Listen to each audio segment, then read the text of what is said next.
Hey boy, it's me. I'm bored. What the fuck's going on outside? It's probably like windy today. Here's like some of the screams of the damned coming from outside or something. I don't know if that's being picked up on the mic or whatever.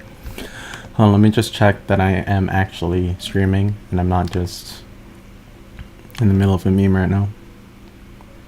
Okay, yeah, it looks like I am streaming. Okay, so like, oh shit, I'm playing my instrument. Hold on. Yeah, so, I don't, like, remember, like, which day I said was going to be the monthly stream. It was either good, but I knew it was either, like, the last Saturday or the last Sunday of every month.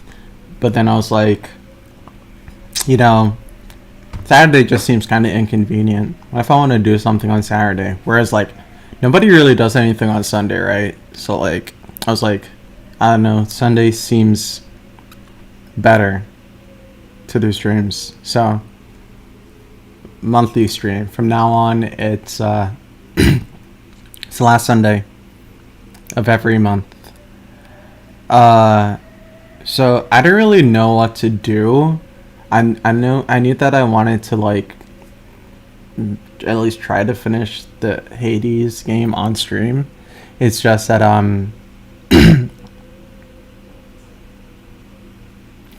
in terms of like what to actually do in like the regular non-gaming part of the stream that I usually do, I wasn't really sure. I mean, like, a lot of times I'm just like, okay, and you just pick a random reactionary in response to some bullshit that they wrote. Hi, nice to meet, whoever that is. I was like, okay, why not just respond to some random reactionary, low-hanging fruit, you know, regular memes. But so I was like, okay, who's the best to do that from? Or who's the best to do that about? I was like, maybe Tim Pool. In fact, I still have Tim Pool's like channel open, I guess, on screen here, but I didn't find anything interesting on his channel or any like anything that I thought was like really worth memeing on. I watched a bit of the New World Order shit that he was trying to like talk about, but like he didn't seem like he was like saying that Biden is really gonna like do like Illuminati fucking reversed fucking rock album shit and Satanism or whatever in New World Order, blah blah blah. It did seem like Alex Jones, not surprising, he was kind of about that, but it didn't seem like Tim Pool was about that or was like criticizing him over that. So really, Tim Pool, boring. Ben Shapiro, on the other hand, so usually I don't really like responding to people like Ben Shapiro, because like I'm pretty sure like Ben Shapiro's like literally written books where he's like, oh yeah, just like use like literal unironic debate tactics, just like don't even give a fuck about what you're saying. If you're like debating with liberals, just like attack liberals for attacking liberals' sake, and actual arguments don't matter. I mean, this is a guy that said like, lol, why don't people in Miami just like move if the sea levels rise because of climate change? So he's probably being funded by a lot of like really powerful, I don't know, like oil barons or whatever, and like conservative news, whatever the fuck. So like, I don't think he's like operating in like exactly good faith or whatever. So like, in a way, it's like, what's the point? But at the same time, I mean, he has 4.35 million subscribers. That's way more than basically any other political stream I know. How much does Steven Crowder have? I'm gonna look up Steven Crowder. Steven Crowder.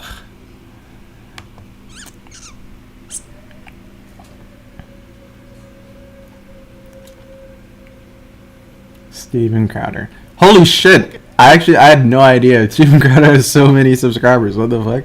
How many views does he get per video? What the fuck? How does he have so many subscribers? He doesn't seem to get that many views per video, considering how many subscribers he has. But like, it's a good amount. I mean, like Ben Shapiro seems to get way less actually. Holy shit! Ben Shapiro does not get that many views, considering he has 4.35 million subscribers. Holy shit. I mean, I guess I could respond to like some Steven Crowder thing. I don't know why Steven Crowder like has so many subscribers. Maybe it's like because he's the only conservative that like at least tries to inject even like the tiniest bit of levity to their horrific ideology, whereas most of the others is just plain just hate. And like Ben Shapiro is just like, I don't really know people watching me. He's kind of just taxing to listen to, honestly. It's just fast talking. It's like fucking like hateful shit. Whereas like Steven, even though his jokes aren't funny, he at least like he at least tries. And like I guess like he laughs so much at his own jokes that it's almost like his shows have their own laugh track, which, as we all know from sitcoms like Big Bang Theory or fucking, I don't know, Nickelodeon shows, Drake and Josh, like laugh tracks just make things funnier. So maybe that's why. But I mean, me personally, Steven Crowder always seemed like a pretty unimpressive conservative guy to me, but he is very popular. I'm realizing. But I was already on Ben Shapiro, so I'm just going to address Ben Shapiro first. Okay, so I haven't decided which one. So like, to do something this stream, because I promised myself that I'd do a monthly stream. I was like, okay, which one am I gonna attack? Am I gonna do a react Andy to? So it's like, I mean, like, he's definitely been on like the whole attacking trans people thing, which sucks, recently. So I don't know, maybe we could do one of those. We could address his anti-trans arguments. Okay, which one should we do? You got USA Today can't define women. That one's probably gonna be boring. It's probably just gonna be like, lol, they didn't define women in the way I wanted, or they I don't know, dodged a question or something, which is bad. Oh, whoops. Fuck. Yeah, so how dare they, blah blah blah. So that's just gonna be kind of boring. Let's not do that one. Ben Shapiro reacts to gay Siri. Okay, I'm gonna watch this. This is a short, so like that's his own thing. But like I need to see what happens here. What, can I not open this in a new tab? What the fuck? Okay. Male TikToker says he started using a women's restroom. Okay. Boring. Insane parents convince boys a girl. Okay, boring. You're just gonna say how dare they be affirming of their trans child or whatever. Regular playbook. Reacts to Biden's most bizarre moments. That's just gonna be boring because, you know, Biden does have some bizarre moments, but like, I don't know what I'm gonna do. React to Ben Shapiro reacting to Biden. It's boring. Democrats think Joe Biden's perfect. Boring. Breaks down the dangers of radical gender ideology. That one seems like it might be fun. It might be funny, or taxing, or both. Probably both. He's like concerning the fact against woke corporations. Fucking those woke corporations, man. It's fucking reading Marx all the time. That's what corporations do. They're just the fucking communist corporations. Fucking never get away from them. Reacts to insane woke TikToks. Okay, I kind of want to see this just because, like, I know Ben Shapiro is just gonna act like an asshole throughout all of this, and I'm gonna laugh at the fact that he's just gonna he's just gonna be extremely upset about these fucking TikToks. Okay. Disney takes radical stance on transgenderism. Wasn't Disney like involved with a thing where it was like I think something was going on in Orlando that was like homophobic or whatever, and Disney was like didn't want to get into it. I don't remember, but I don't know. They apparently have a radical stance in transgenderism. Who cares? Ben Shapiro thinks any stance that doesn't kill them all is radical, so who gives a fuck? Delaware is now making razors. Okay. How we win? Sure. Win money? I don't get it. Massive Disney walkout is a bust. Biden's female SCOTUS nominee doesn't know what a woman is. Boring. Breaks down. Okay, let's go with Steve. Let's do a crossover. Steven Crowder breaks down the dangers of radical gender ideology. Joining us on the line. Okay, so we're gonna do this one last because this is the longest one. We have to react to the gay Siri one first because that's probably gonna be funny.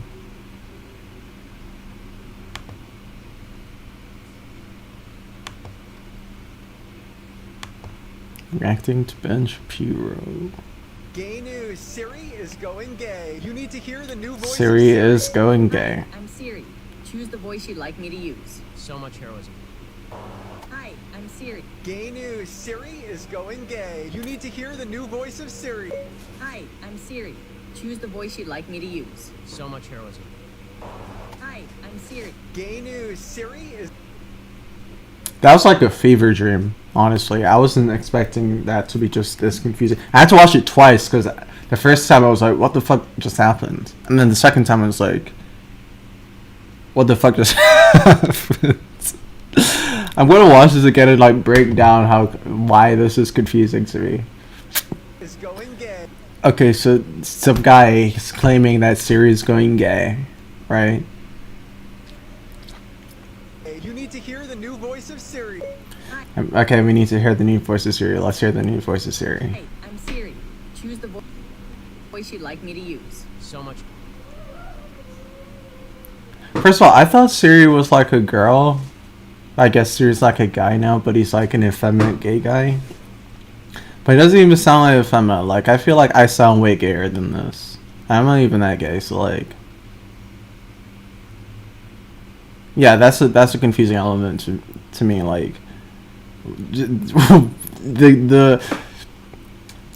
change of voice, like, does not seem gay enough to like warrant like this like gay Siri meme. Like this claim that Siri is now gay, because like if I'm thinking of gay Siri, I'm expecting Siri to like come out in me, like no matter what they're gonna say, just every sentence has to start with "hey" or something like that, right?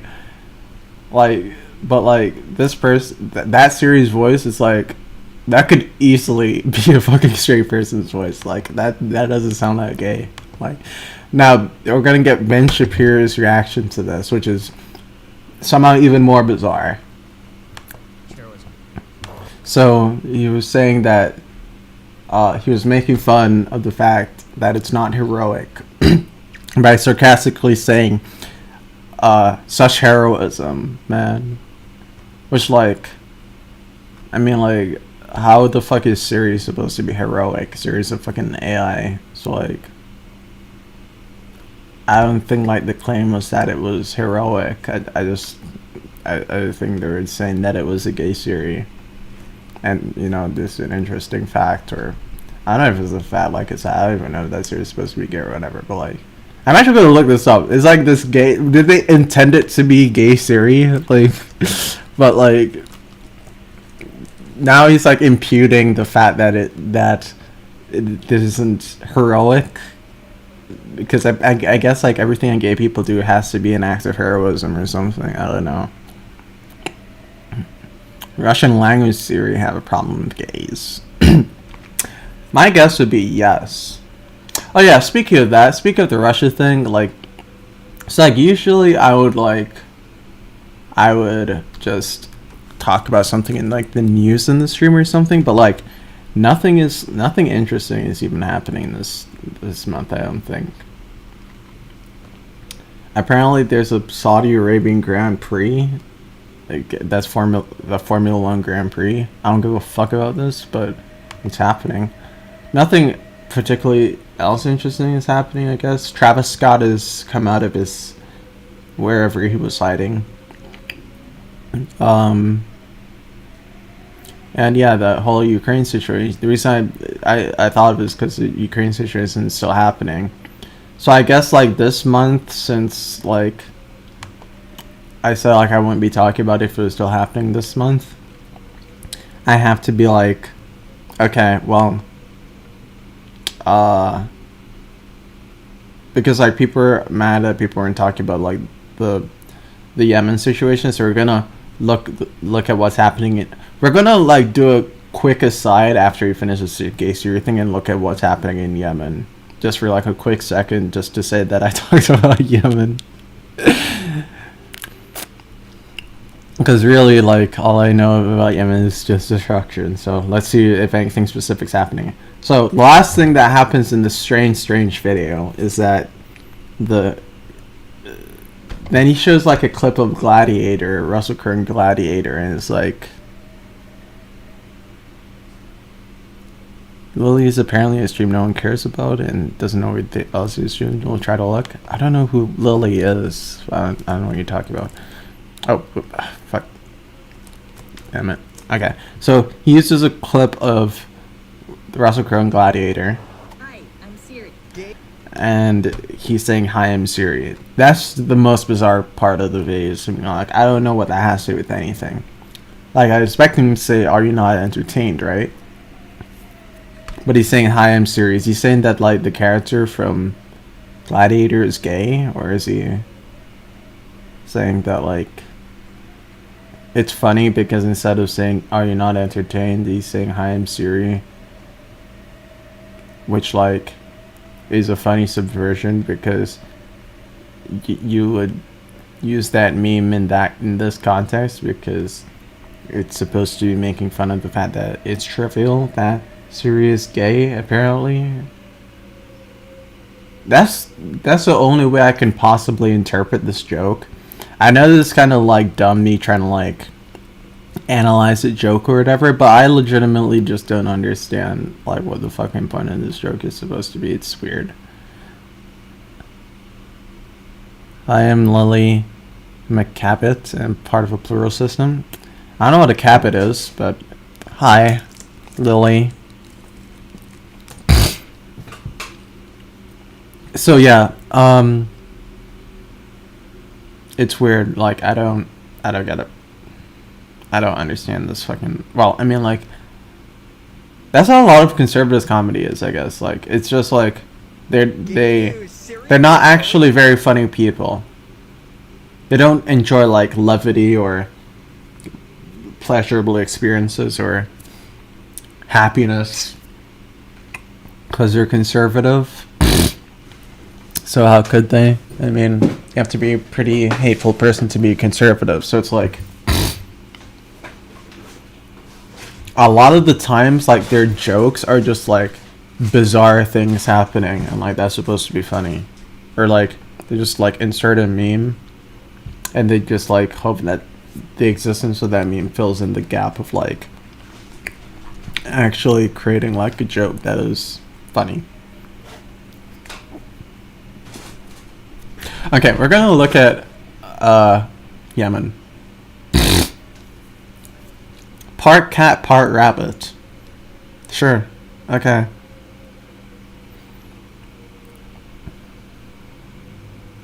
So plural cat rabbits. Penis. Oh wait, no, not penis. Eggplants. Same thing. Okay. Okay, I'm looking at this gay Siri thing.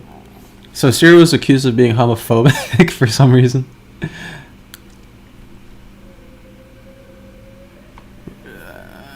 Oh, it's a Russian Siri, and I guess the Russian Siri was like, "Bleh, suka bleh, do not fucking talk to me about the fucking homosexual."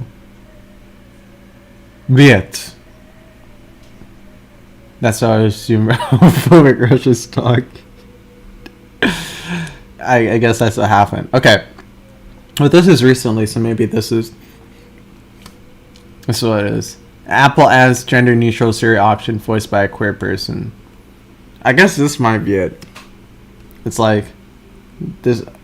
Maybe it's not a gay Siri. It's like an NB Siri. Who knows?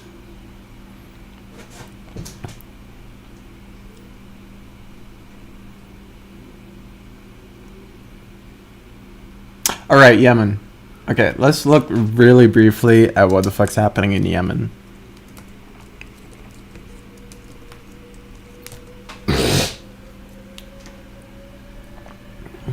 Yemen. Top stories. Man, this shit happening constantly. So Saudi airstrikes at Yemen's Houthis after attacking an oil depot. What the fuck? Didn't this exact thing happen like a year ago or something? Because they're attacking on behalf of Iran or something like that. Iran funding them or something. Look, like this fucking story right here. This is like literally every story from Yemen.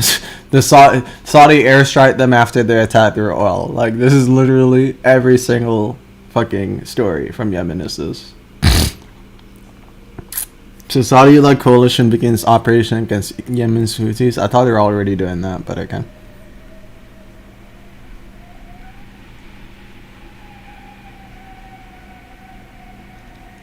Yemen's Houthis announced 3-day ceasefire after Saudi attacks. But I thought they were beginning an operation. Now they're in a 3-day ceasefire? That's weird. Let's look a bit closer at some other stories. Saudi-led coalition hits Houthi targets in Sana'a, Hodeidah. Oh, so despite the truce, they were still airstriked. Okay. Okay, so like, I really know what to do about Yemen in terms of like what a normal person can do, because Yemen is just like it's just like this weird conflict. It's like really bad, but like it's like what the fuck are people even supposed to do about this? It's Yemen. Maybe if you're like in Djibouti, you can fucking, I don't know, try to take it over. Something. I don't know. I have no fucking idea what a normal person could fucking do in this situation. Let me look at like Yemen charities.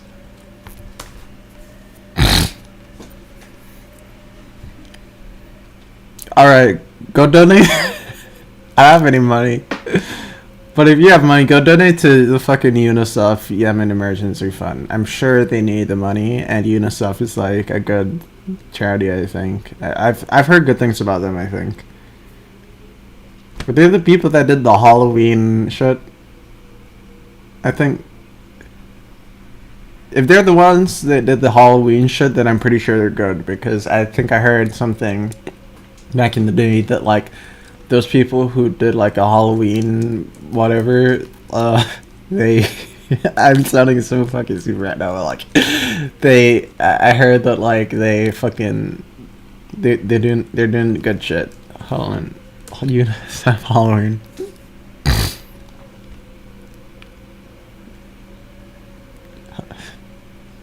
Oh, was that? That must have been like a really long time ago. That must have been when I was like a fucking kid that this happened or something. I don't know. That's like my only memory of UNICEF. I've saw these social right off, but like I don't know. Fucking donate to UNICEF, alright? I'm sure they need they be giving money to the Yemeni people or whatever. You can also, I guess, support Canada helps. Although I don't know if that's imperialist or whatever. Maybe like Save the Children. I've heard Save the Children's good. Fuck UNICEF. What's wrong with UNICEF? You gotta let me know what's up with what's wrong with UNICEF. I've heard UNICEF's alright, but if it's not, then go to Save the Children instead. Save the Children, I've heard, is good. I mean, they literally call Save the Children. I mean, if they weren't saving any children, I'm pretty sure that would be like fraud or something. So like, you at least be confident that some children will be saved in the event that you donate money or something like that. Now, if they're called Save the Children and they didn't save the children, would they actually get in trouble for this? I doubt it. But I mean, man, what the fuck you expect me to do about this? I don't know. If you're really concerned about giving your money to the right shit, just like look up best Yemen charities or whatever, alright? I'm done with this shit. Alright? Yemen, bad.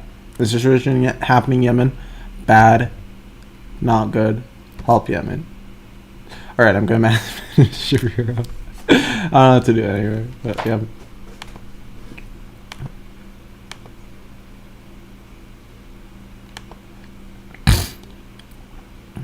Okay. We're gonna watch Ben Shapiro reacting to TikToks. If this is kind of boring, I'm just gonna close this and then go to the fucking transphobia or whatever. But yeah, let's see what this is like. No man in the century will suffer as greatly as he. This is a TikTok? Well, here we are, once again. Oh no. Blue hair. Blue hair. Whatever could we do? Whatever could we do? Fucking Pefo cry. No. Blue hair. The worst possible scenario. Have convinced me. It's time, yet again, for us to be looking at these TikTok videos and for me to be tortured by them. So I hope that you enjoy this a lot more than I do. This video is sponsored by our friends at Tessa Mays. Tessa Mays. That just sounds like a company that would sponsor a conservative. That's the saddest thing ever. Oh, that's What? That's not good. I agree with Ben here. Why could she hug Minnie? Was that like a microaggression? Is that what Ben Shapiro's gonna get mad about? I don't know. this mass That sweet kid is just fucking. Oh, is it? Oh, was it woke because she wasn't masked? Oh, was that it? And it was like we were just flexing on her. outside. Also, Pooh Bear is wearing a giant head. Frankly, I'm shocked that Rochelle Walensky and Dr. Fauci didn't recommend that we wear, all of us, this outfit during the... Wait, so is Ben Shapiro anti-mask? I don't know that much about Ben Shapiro's stance on masks, but I don't know why he's... I mean, is this a woke TikTok? Is this what the woke fucking people do? They fucking wear masks? Am I Somali? No, I'm not Somali. I believe I'm Somali. What the fuck? Maybe I'm like racist or something. But like I always imagine like Somali people looking like the people from Captain Phillips. I know that like not all of them look like that, right? I always imagine Somali people are like all literally like malnourished. But no, I'm not Somali. A lot of people have asked if I'm East African though, like fucking like Ethiopian or whatever. But like no, I'm just like mixed race. I'm not East African. I know like some aren't anti-mask. Like I think Dennis Prager is an anti-mask, but I'm pretty sure that like, well, I don't know. It's kind of weird, I guess, for Ben Shapiro to be anti-mask, because like I always associate the anti-mask position with like just the dumbest, most like conspiratorial right wingers, just because like it's so hard to defend. Plus, Trump always wants to brag about like the vaccine or whatever. I don't think like Trump's anti-mask either. So like, I always associate like the anti-mask thing with like being really extreme. But like, I don't know, maybe Ben Shapiro is anti-mask. And I also know like a lot of people, especially like Jimmy Dore or whatever, like make vague gestures towards anti-mask stuff to like keep their audience happy. But like, they aren't like that anti-mask. No, whatever. But anyways, I guess this was a woke TikTok. So woke, fucking masking. Am I a black American? What the fuck? I look Somali. I'm not American. I'm Jamaican. I'm not Somali. I'm not a. Hold on. I'm gonna look this up. I'm gonna look up Somali people because I always imagine like fucking Somali people as like literally like the malnourished people from Captain Phillips. I'm gonna see how. Because I have had people, I always get like, are you Somali or are you Ethiopian? Those are the two I always get. I guess they don't think I'm like Bantu Jurere or whatever the racist shit that they say. Fucking Bantu Jurere. No, I'm just mixed race. Yeah. Well, so all Somalis, I imagine all Somalis are balding, basically. All Somalis are balding. And they're all malnourished.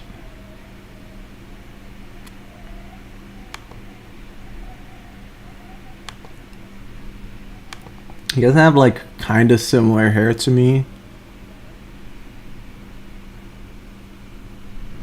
But I always imagine they all look like like this. They're, like, all malnourished or whatever, but... You know, I think that's probably not the case. They're probably not all malnourished. Are they all bald? No, that either. I've only seen Somali women with like the fucking burqa thing or whatever. This is a hijab or whatever this is. Maybe they're, I don't know if they're all bald. Maybe the women are bald. This woman doesn't seem bald. But they all have gigantic foreheads. That's a fact. They all have gigantic foreheads. Holy shit. Is it Ilhan Omar fucking... Yeah, Ilhan Omar Somali. And I can't tell how big her forehead is. But just looking at this, her forehead's probably pretty big. And that's not to say like my forehead isn't big. My forehead's pretty big, but like... Not like I've never... Somali people probably have like the biggest foreheads in the entire world. Probably. Their foreheads are fucking gigantic. It's insane. Like Somali and Ethiopian people, but I think probably especially Somali people, but I don't know. And I know like Semitic people in general have like big foreheads, but like these fucking... The East Africans, man, they have big fucking foreheads. Like holy shit. Look at this guy. This guy's forehead, man. I can't even tell if he's balding or if his forehead is literally just that big.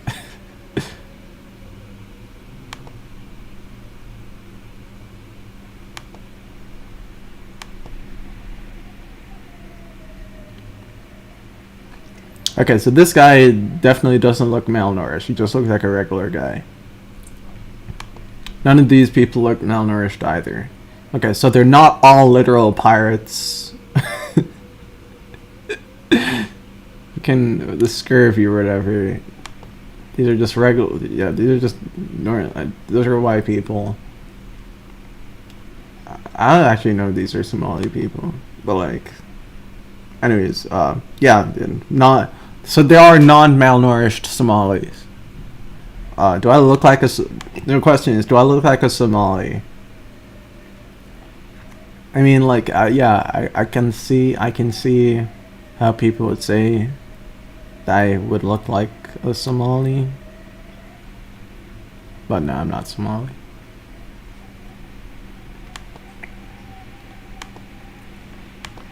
Pandemic. And if you want to be protected from COVID, you had to wear a giant poo head. Great job, everyone. In 2014, my wife and I found out we were pregnant with our second child. After a scan, it was You're pregnant too? It was a boy. It didn't take long for Eduardo to express his draw to his sister's clothes and toys. We continued to Ben Shapiro's gonna say something not good about this. Yet at home, he only wore his sisters, and whenever he left the house or went to school, he assimilated back into being a boy. And then we had a pandemic, and we were all told to stay at home. And Eduardo asked me, does this mean I get to be a girl all the time now? And that's when I realized the mistake we made. Today, we're undoing that mistake with Eduardo's gender reveal. I'm a girl. That's child abuse. That kid's not a... Bro, how can you look at this like fucking like happy child and be like, this is child abuse, how dare they? This child looks so fucking happy. And like, how dare, he's like, how dare they? You must not have happiness in this household. This is your child being happy, and you know, just affirming what your child is saying. This is child abuse. I mean, like, I doubt they like fucking like did bottom surgery on this fucking like 6-year-old or whatever. All they're doing is just saying, yeah, you can be a girl if you want to, and this is apparently child abuse. But whatever, let's see. That kid's not a girl. That kid's a boy. Half of those videos are of the kid smiling while wearing a boy's outfit. That is child abuse. If a parent half of those, hold on, so just because they were smiling in that video, that just eliminates the fact that this kid was saying, yeah, I want to be a girl all the time, and like say, and like is like screaming ecstatically, yeah, I'm a girl or whatever.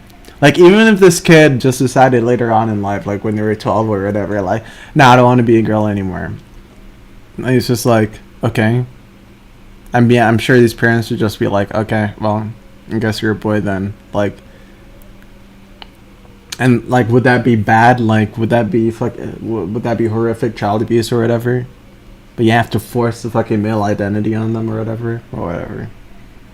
The parent believes, like, I don't understand why like people can be this hateful. Like I don't understand how like people like can find it in themselves to just fucking like see this like random like joyous fucking child or whatever, and like just like see just people trying to be themselves and just get so mad over it. I never want to be around people like that, man. It's so fucking crazy. Like, why? I don't know. It's just kind of sad. Like, why are you putting so much fucking like energy into this shit? It's sad. Like, I feel sad for like people who see this shit and you're just fucking so fierce about this. I don't know. It's sad to me. Okay. They are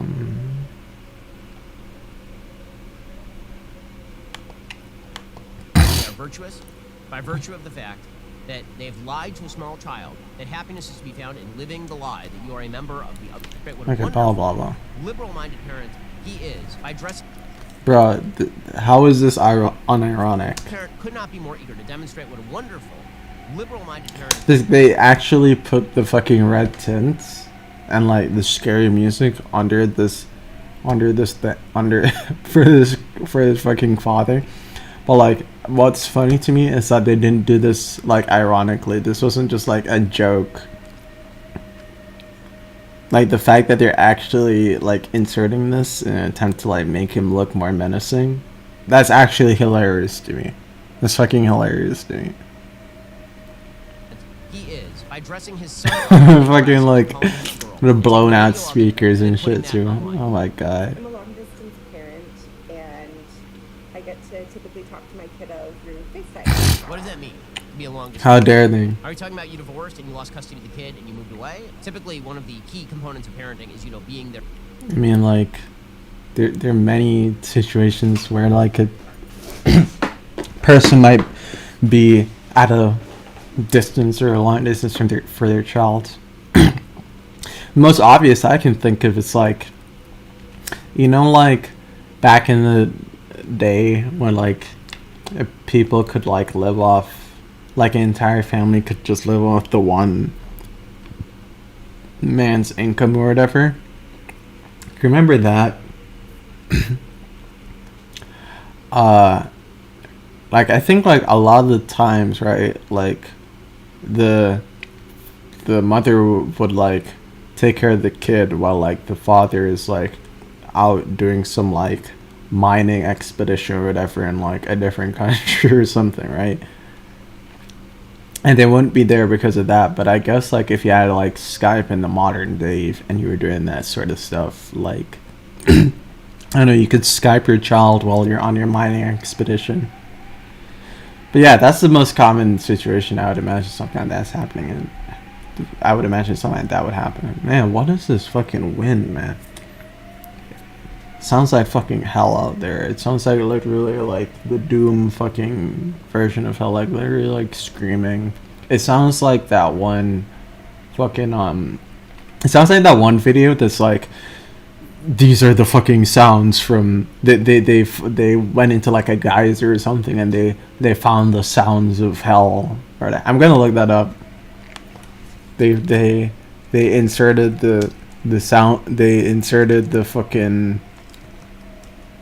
a fucking microphone into a geyser, and it was super deep in the earth, and they've heard hell.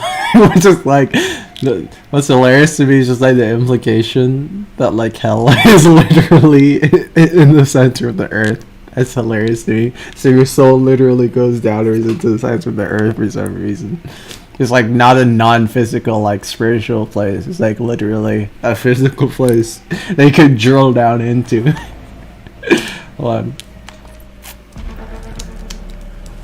Greetings.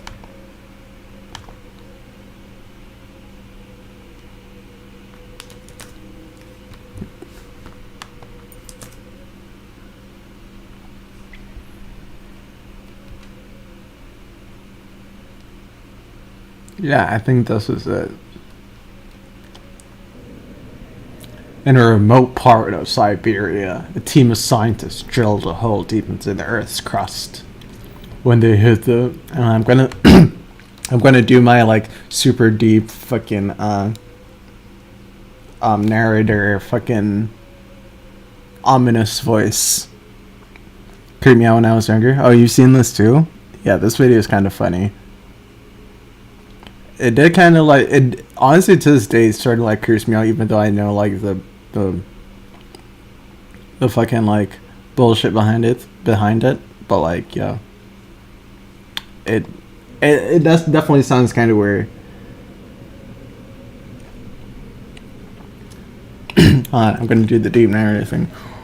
In a remote part of Siberia, a team of scientists drilled a hole deep into the Earth's crust. When they hit the depth of 14.4 kilometers, the drill suddenly went into a large empty pocket that increased the temperature to 2,000 degrees Fahrenheit. So just randomly, for some reason, they just hit a spot where it's 2,000 degrees Fahrenheit. How? Okay, I'm going to look up core of the Earth temperature. I guess it literally drilled into the core of the Earth. I don't know any man-made instrument that can drill that far, but whatever. So this is 9,300 degrees Fahrenheit. This is 2,000 degrees Fahrenheit, so this isn't even that hot. I don't know if the core is like the deepest circle of hell, but like this, bro, this version of hell is cold, bro. It's freezing in this hell. You bring the people from the 9,000 degrees hell, sweating up to the 2,000 degrees hell. They say, whoo! This is Ben Shapiro still, also known as urban legend. Yeah. We're going to talk about Ben Shapiro like in a bit. I just went on a tangent for the hell shit. Because the reason I went on this tangent is because I don't know if you can hear it in the microphone, but like there's literally hell going on outside right now. Like I'm literally hearing the audio from this outside because of how horrible the wind is. Okay, so I see. However, that's not the whole story. Dun dun dun. Strange screaming sounds were heard coming from the bottom of the hole. The scientists decided to send in a sound recorder to investigate. This is what they recorded.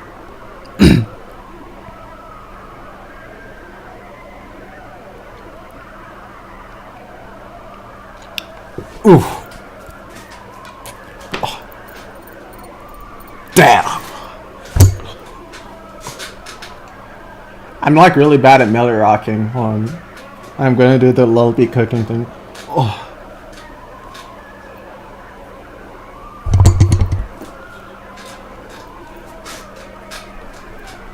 I'm doing the social way thing.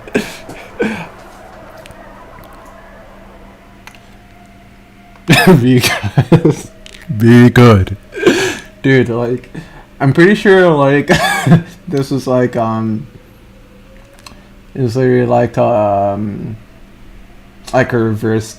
reverse song or something like that.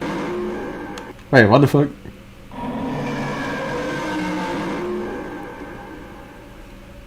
Bro, if I was watching this show, like, when I was like 10, in the middle of the night, that show would have freaked me out, especially the last part. Imagine me in hell, someone drill a hole in the ceiling all of a sudden. The sound of scream because Doom Guy's there. That's not the whole story. This sounds like when the teacher leaves the whole class. That's true. That's true.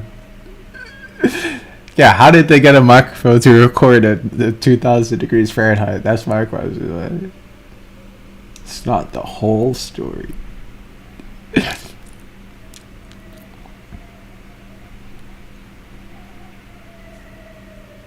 I thought God was the father, not Jesus. Jesus is like your brother, bro. Alright? That's why you're going to hell. You're going to hell because you got that shit wrong. You don't know about the Trinity. Fucking filthy Protestant or whatever the fuck. I'm trying to find like a comment that says what the fuck this thing actually is. I think it's like a recording of a song or something.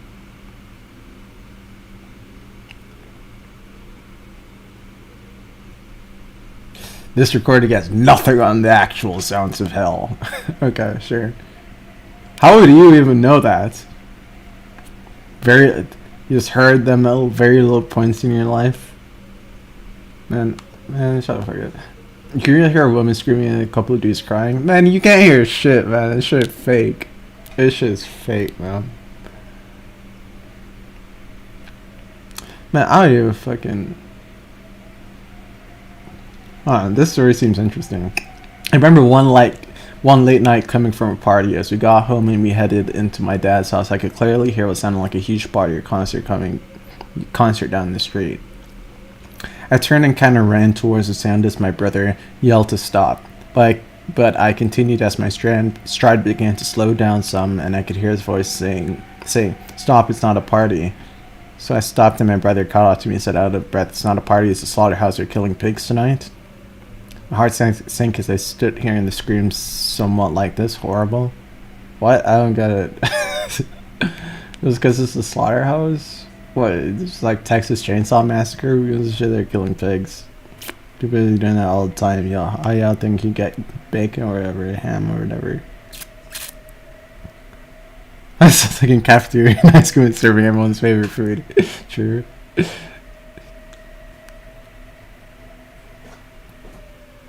It makes sense for the wind to be traveling at such speeds to make a sound like that through a confined space. Man. Hold on. I'm gonna look up what these sounds actually were.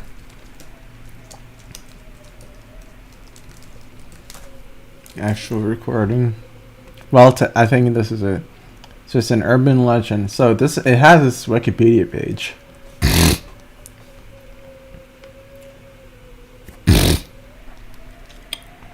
Okay, what was this? Wait, so is there no explanation? Was this really hell? Holy shit! No, it's probably not.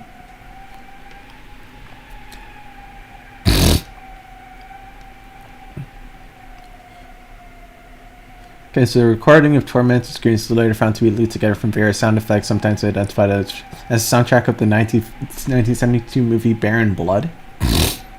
Never heard of it.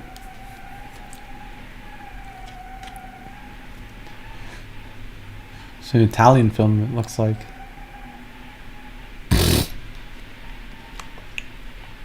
feel kind of stuffy today. Okay. Let's go back to Ben Shapiro. There for your children. But continue. Everyone that deals with on a regular basis use my pronouns correctly. Yes, because you're a woman. And so that's a really, really hard. Okay, so this is just gonna be fucking Ben Shapiro being transphobic, Why boring. aren't you a crystal figure of unspecified gender? Could it be because you're a woman? I always just gently remind her and say, hey, baby, what are mommy's pronouns? Mate, man, you can fucking call yourself whatever you want. If I want to say, like, yo, I'm not your dad to my child, if I want to say to, my name isn't father or mother or whatever the fuck, I'm a Google boo, alright? I'm a Google boo. Alright? That's my prerogative. Alright? I can say I'm my child's Google boo however the fuck much I want, alright? So, shut the fuck up. I can do whatever I want. So I'm doing now. It's a Google boo. The volume of the video is very quiet. Well, I'm turning it up.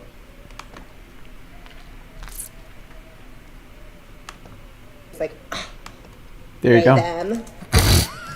Like, she knows. You This self-centered. really sweet thing happened. Oh, my It's heart self-centered is full. to identify how you want. I find it funny that Ben Shapiro, of all people, can call someone self-centered. Like, Ben Shapiro, like, I'm pretty sure the only reason he does this was because of money. So, like, I mean, the very fact that, like, Ben Shapiro is actually, like, spending time, like, fucking harassing random trans TikTokers or whatever, it's like the peak of self-centeredness.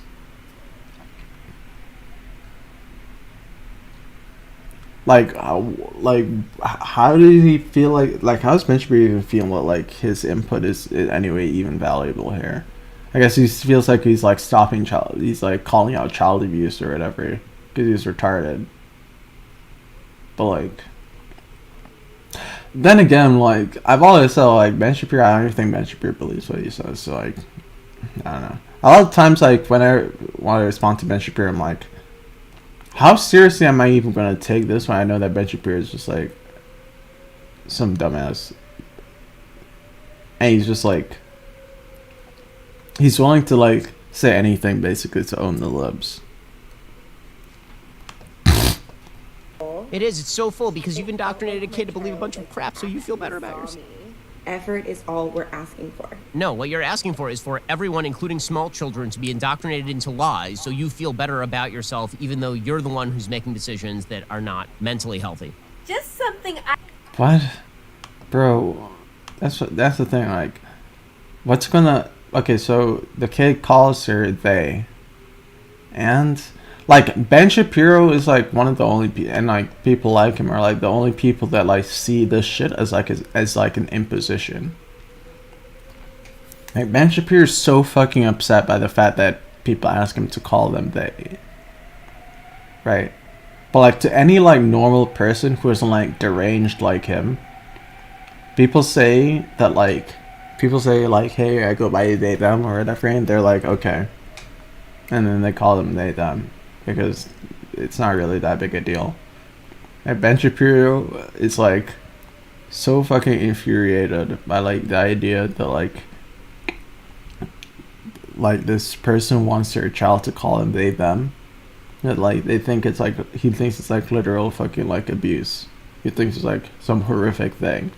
Because, like, to him, who probably has, like, never faced, like, much, like, actual discrimination in his life, he, like, sees, and people like Jordan Peterson too, they, like, literally see, like, the idea of, like, calling someone by their preferred pronoun as, like, oppression or whatever.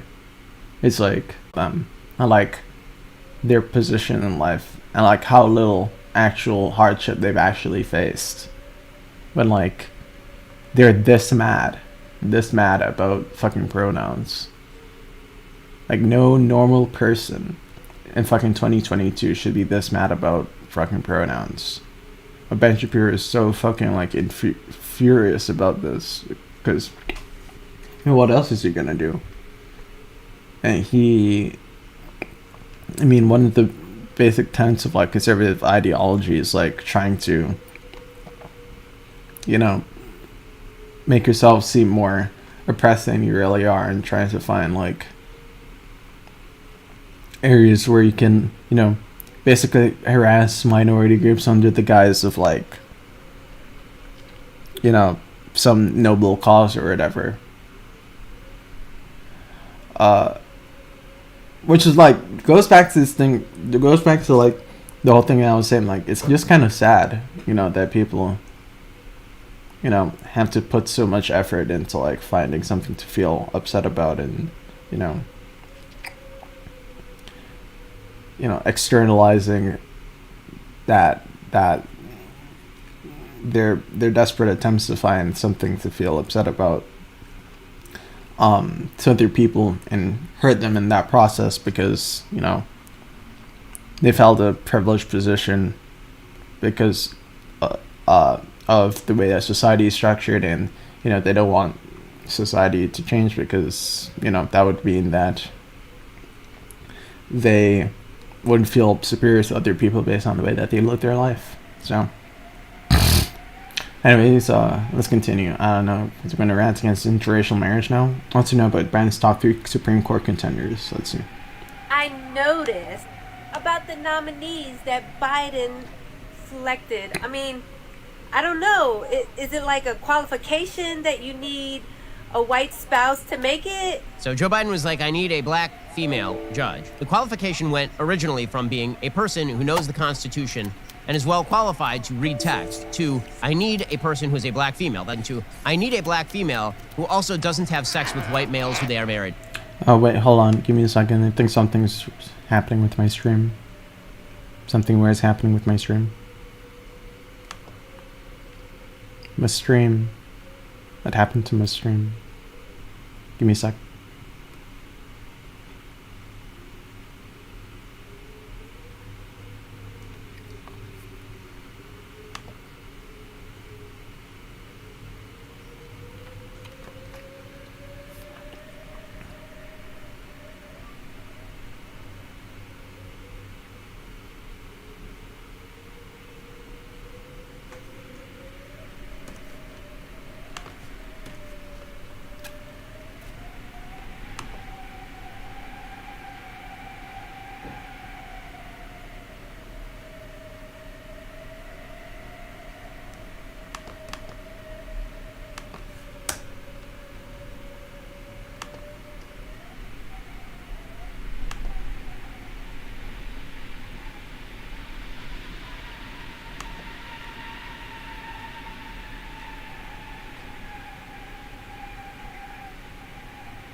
Well, let's hope it's fine now.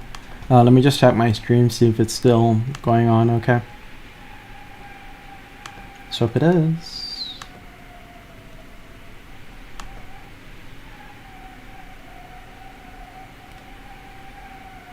It is.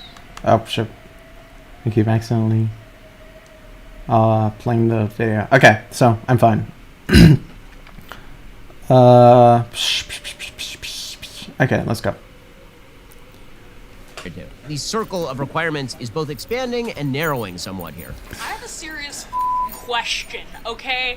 Okay. What about this outfit and this person screams woman? How do I keep getting this gender? Well, there are only a couple categories. Okay, this is just gonna be like literal fucking 2015 era lol SJW's mad cry or something like that. Boring.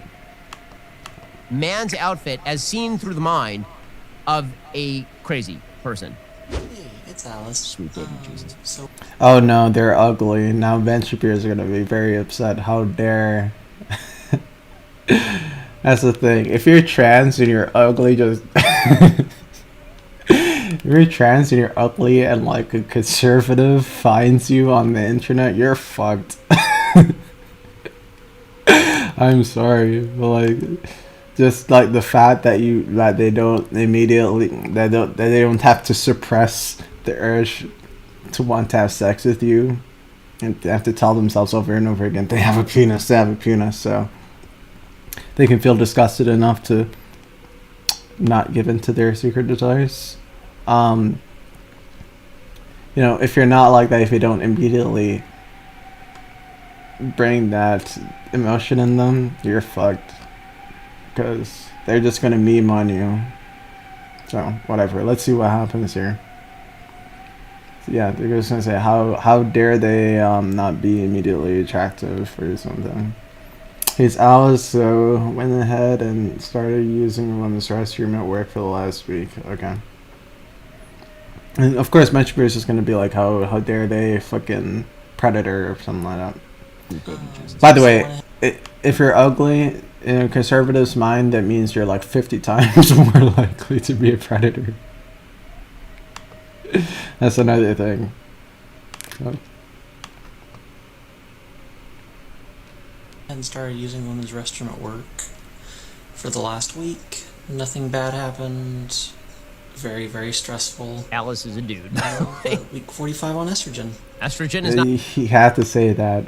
He had to be like, by the way, Alice is a dude. Yeah, man, I can tell that this person was born a guy, which is obviously what he means by this.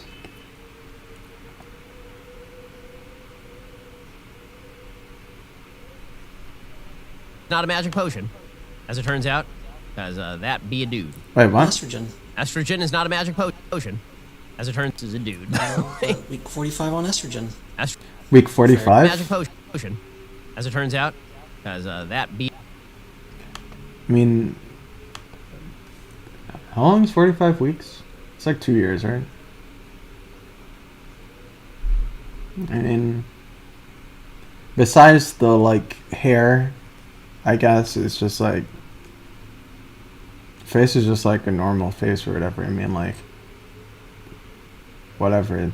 They're like women that are not really that attractive or whatever. It's like, whatever. I mean, there's some, they're like trans people who take estrogen and like it's completely transformative. There's some who take estrogen and it doesn't do that much. I mean, like, it depends on the person, I guess. Be a dude. Beautiful. This is all great. Everything's going great. Oh, I remember that scene in Hocus Pocus. This is all great. Everything's going great. I remember that. I can't remember that character. Was it Hocus Pocus or was it Halloween Town? Whatever. I like that character. Things are going fantastically in our country. In order to be on TikTok, you have to sacrifice your sanity. But here is the thing. In order to eat healthy, you don't have to sacrifice flavor. Oh, this is Ben Shapiro's ad. What's he gonna? Tessemaze. Okay, I'm gonna find out what this is. This seems like a brand that was sponsored conservative. I want to see what this is actually. Tessemaze found a way with their award-winning ranch dressings and vinaigrettes. Tessemaze is an American company. It's just ranch dressing. Brothers with a dream to share their mom's recipes. Very white people, very very white. So it probably tastes like shit. It probably tastes bad. Makes every single meal. They're bringing manufacturing. Anyways. Oh, this looks good. Okay, so like I was literally just about to say this girl caked up, like this girl here. I was literally about to say this girl caked up. Ben for 15% off. And then I literally right as well I was to say that Ben's like. Oh, this looks good. This looks good. This looks good. Like, okay, like, what about this looks good? It literally looks like they're like shoplifting or something. Like, what about this looks good? I don't get it. What about this looks good? Whatever. Oh, I like the security guard taking the pictures. That's good. Make sure you get that on the Instagrams over there. Let's see what they're getting. What are they getting? They're getting some Maybelline. Was he being sarcastic? I don't know. And we will catch you later. Are they looting the store? Like, see you later. I noticed what that the fuck? What even happened in this video? What the fuck? That, these folks are not shoplifting is the books in front. Well done, America. When that store closes in this particular area, which it will, then the entire media will go, it's because of racism. And the store will be like, what? Are these people even black? Were those people even black? I'm pretty sure one of them was white. like the security guard. Hold up. No, they're black. Wait, promo code are they? Ben for 15% off. I think one of them's white. I think the girl might be white, but one of them's black. The other one might be black, but like, is the implication that like stores just like en masse are allowing people to just take their shit? Like, I don't know what the context of this is even supposed to be. This is like a pharmacy or something. I'd be surprised if like they didn't call the cops after that. I mean, like, unless there's a security guard in there that was trained to deal with that sort of thing, I doubt somebody was just gonna go there and like accost them while they're like blatantly like stealing shit from the store. So like what did he expect to happen in this video? Like, were they supposed to like go up to them and like beat them up and like take this stuff from them? Like, I don't get it. Like, Ben Shapiro's acting like this is like a video of like a judge like seeing this video and being like, nothing wrong here, you know. They didn't do nothing. Which, like, I doubt that's what happened. Like, just because, yeah, some black people stole something from the store. You know, white people steal things. All kinds of people, you know, steal things from stores. You know, Ben Shapiro's racist, so like, I think that the implication is just supposed to be like, you know, this is what the blacks get away with. The blacks just get away all the time with stealing shit from stores. But and apparently this is a woke TikTok. I don't know what's woke about it. It's literally just someone filming somebody, or like a group of people or two people or whatever, however many people it was, just stealing stuff. I don't know what's woke about that. Again, like, just because somebody was stealing stuff, there's no implication for that video just like on its own. Like, I don't know what the context of this is supposed to be. Whatever. And the entire media will go, it's because of racism. And the store will be like, no, it's because half of our crap got shoplifted. No. If you... I'm sure that's what would happen. You know, media. First of all, the media, of course, all the time runs stories about random stores just closing. I'm sure that's what. And then they say they closed because of racism. How? Why would they say that the store is closed because of racism? What does that even... okay, whatever. Remain open. Defund the police. Defund the police. Greg Abbott has ordered that CPS or Child Protective Services now investigate every family of a transgender child for child abuse. Google it. Here it is. That is okay. Not true. Not only that, but... I mean, that's not true. Well, is it true? Like, I'm pretty sure... Well, I think it was like they're trying to pass this law, but I don't know if it was actually passed yet. Anyways, he's going to say it's not true. Let's hear him out. They do not report transgender children to CPS so they can be investigated for child abuse. It is a disgusting reminder that Republicans never cared about children. They only cared about unborn babies. Greg Abbott's responsible for the deaths of thousands. Thousands? Wow. F you, Greg Abbott. So much going on. Based. What Greg Abbott actually did, as he said, CPS is supposed to investigate any cases in which minors are given medical hormones toward transition or surgical transition, which, yes, these are experimental surgeries that do not have any... They're not what does experimental surgery mean? First of all, hormone replacement isn't a surgery. It's not experimental. Well, whatever that means. Like, I don't even know what experimental surgery is supposed to mean. I mean, it's a bottom surgery is just like a fairly common surgery that people get, and they're mostly successful. But I doubt that they're giving the fucking kids bottom surgery. The hormone thing is probably it is probably the most like important thing here, and that's not a surgery.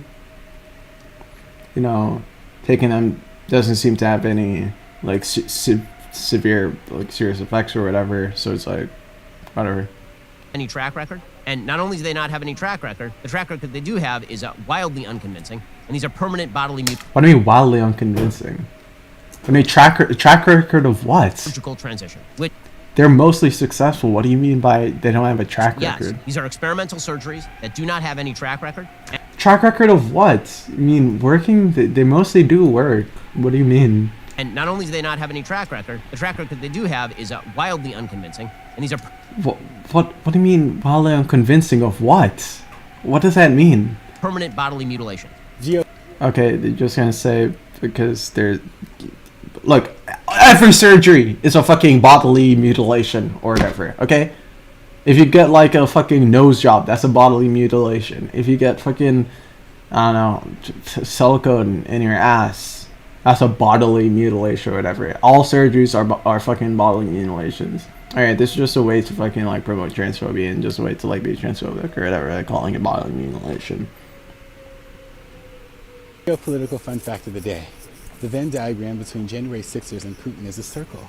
Last night, Putin condemned the U.S. for supposedly January 6th and Putin is this? I agree with this. So this is some random shit. Like there's some lib shit. I don't even fucking care about this. God is non-binary. God is queer.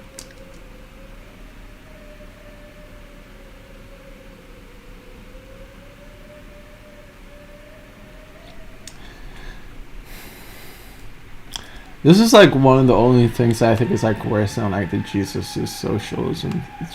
Was socialist thing. Like trying to like impose this like ideology that like came after onto like something that's, you know, it's hard to like perfectly put something into that category when it's like not when it came after. But this is even stranger because it's like, okay, so God is non-binary. I mean, like,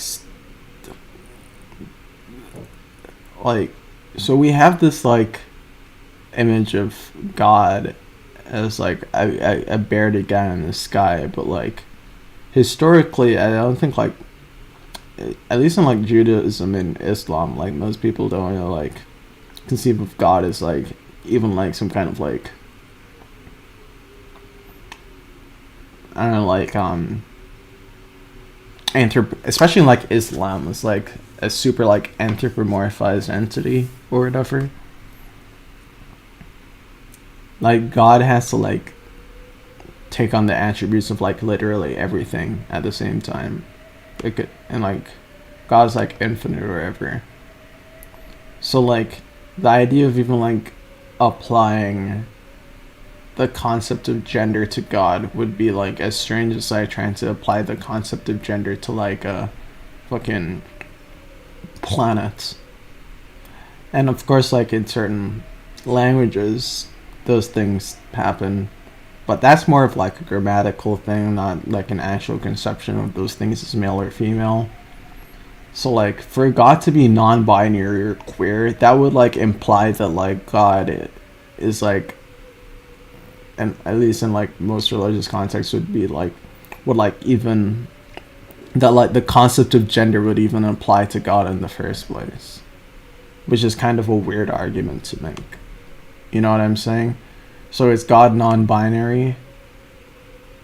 I don't know if like those terms apply to God in terms of like, I don't know if God's any sort of like classification, any singular classification with regards to like gender. I doubt that like God expresses gender just in any way. So yeah. God is autistic. Let me unpack. God is autistic. That is quite strange. That's a quite strange claim. Now, unless that guy's like neurotypical or whatever, like, I mean, if I had to choose between God being autistic and neurotypical, I'd go with autistic because, you know, why wouldn't I? But that's probably the strangest claim of all. Like, I don't know where the fuck he got autistic from. That's a strange claim. This is please. Okay. God is non-binary because God is the author of gender. God is genderless and genderful. They are neither male nor female. And Yeah, okay. I'm like, I know what argument he's going to make for that. Why is God autistic? That's what I need to know. I look like a jackass. There's a difference between definition, God is non-binary. Between saying God is non-binary. Non-binary is a specification that God exists within gender. You're trying to box God into your terminology with regard to gender, and it does not apply. Honestly, low-key, I'm going to agree with Ben Shapiro on this. Like, I don't think, like, the concept of gender applies to God, like, at all. Also, I've noticed that you're not respecting God's pronouns, because God very often refers to himself as male in the biblical. I mean, not really. A lot of people think that, like, God wrote the Bible or like the Torah or whatever, but like, not even like those books claim that. They all say that like they're written by like whatever prophets or whatever, right? None of them claim that like God like took down the fucking like literally was writing the shit in the scroll. None of them, I think, even claim that like besides like the Quran, like most of them don't really claim that God like dictated the fucking shit to them.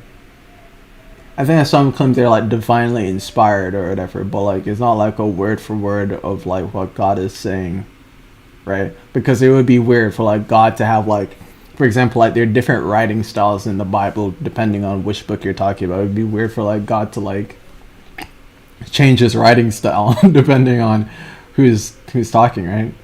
If he was just like dictating the exact thing that he wanted to say. So yeah.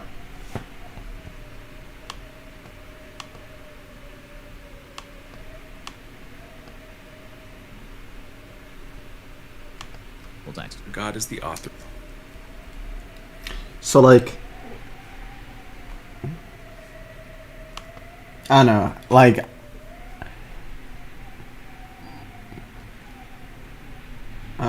fuck, I had something that I was gonna say, but I kind of forgot. This happens so often to me. But yeah, the point is like, God, is he non-binary? I don't know. I don't think the concept of gender applies. But I don't think God, I don't think wrote the Bible or the Torah or whatever. Not say that like I believe in God, because like I don't, but like even from the Christian or like the religious perspective, like the idea that like God literally wrote the Bible, and like when they say he to refer to God in the Bible, that they're referring to like he as in like a male God. I think that's just like something that like the authors, I mean, like even from the Christian or the religious perspective, that would just be the way that the authors are expressing that. I mean, God's name is supposed to be like incomprehensible or something. So like, I don't know, that just seems like beyond any concept of gender or whatever. It's like the term he. I think they're just doing that because they need to pick one.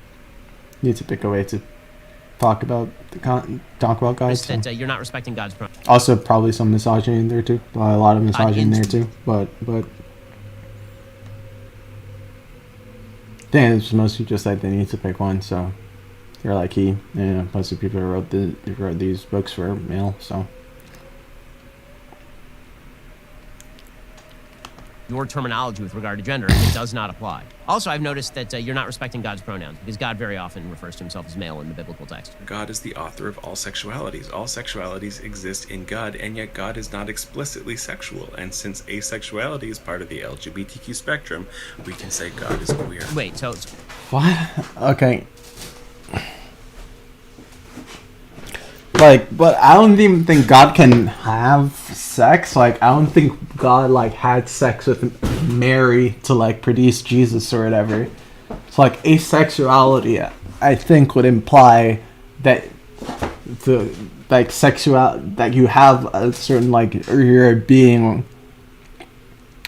where, like, you have the capacity to have sex. Like, we wouldn't call it, like, a couch, but, like, a stove.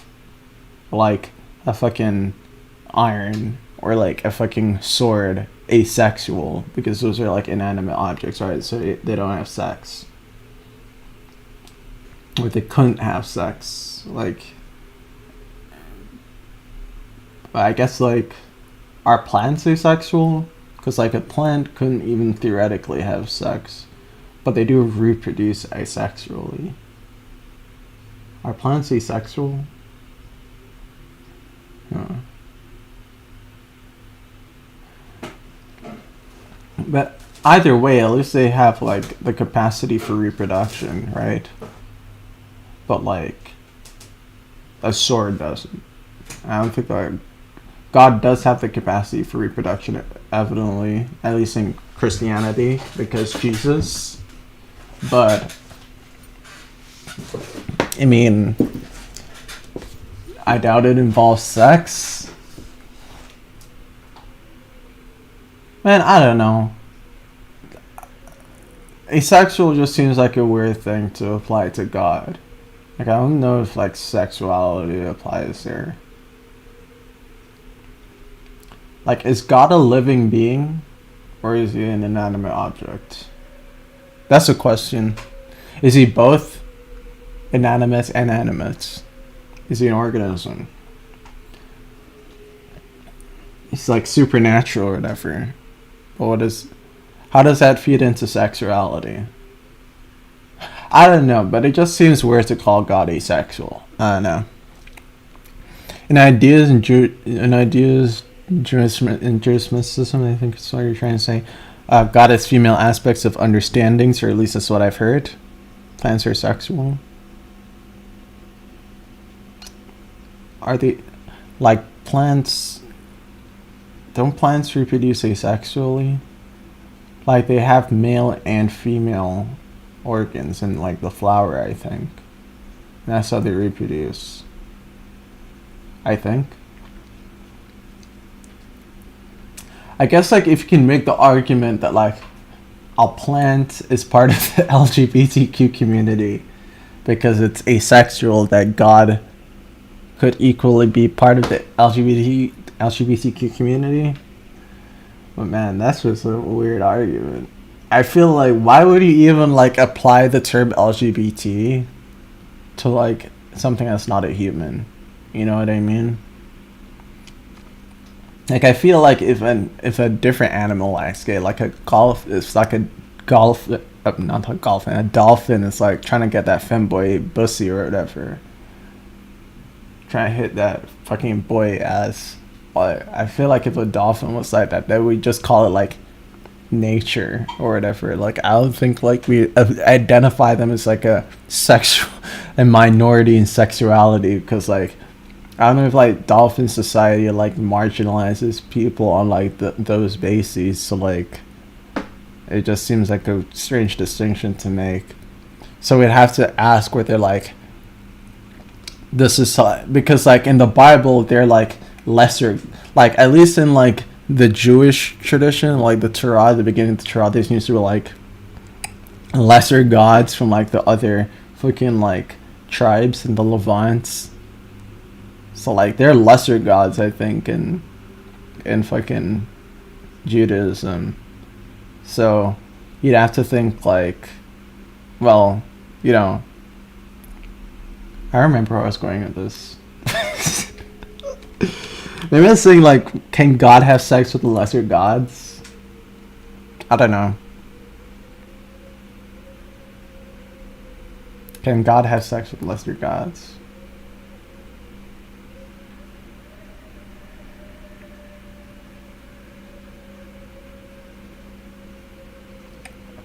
We just have to ask like whether it's like normal for like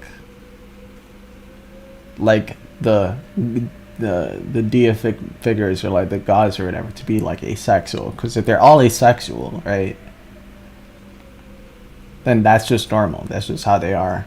But if they are sexual, like they're like the Greek gods and they're like fucking, then that does make God, like Yahweh or Jehovah or Yahweh or whatever, that does make him asexual. If he's like, if we're comparing Yahweh to like Zeus, then Yahweh is asexual, like definitely. But if it's, you know, like Yahweh is like the only, like he represents everything, is above everything, it's like the only real God. It's like, does asexual apply? I don't know. Maybe I've been going on about this for too long, but just, I don't know. It's just like a funny thing to think about. Is God sexual, asexual? I don't know.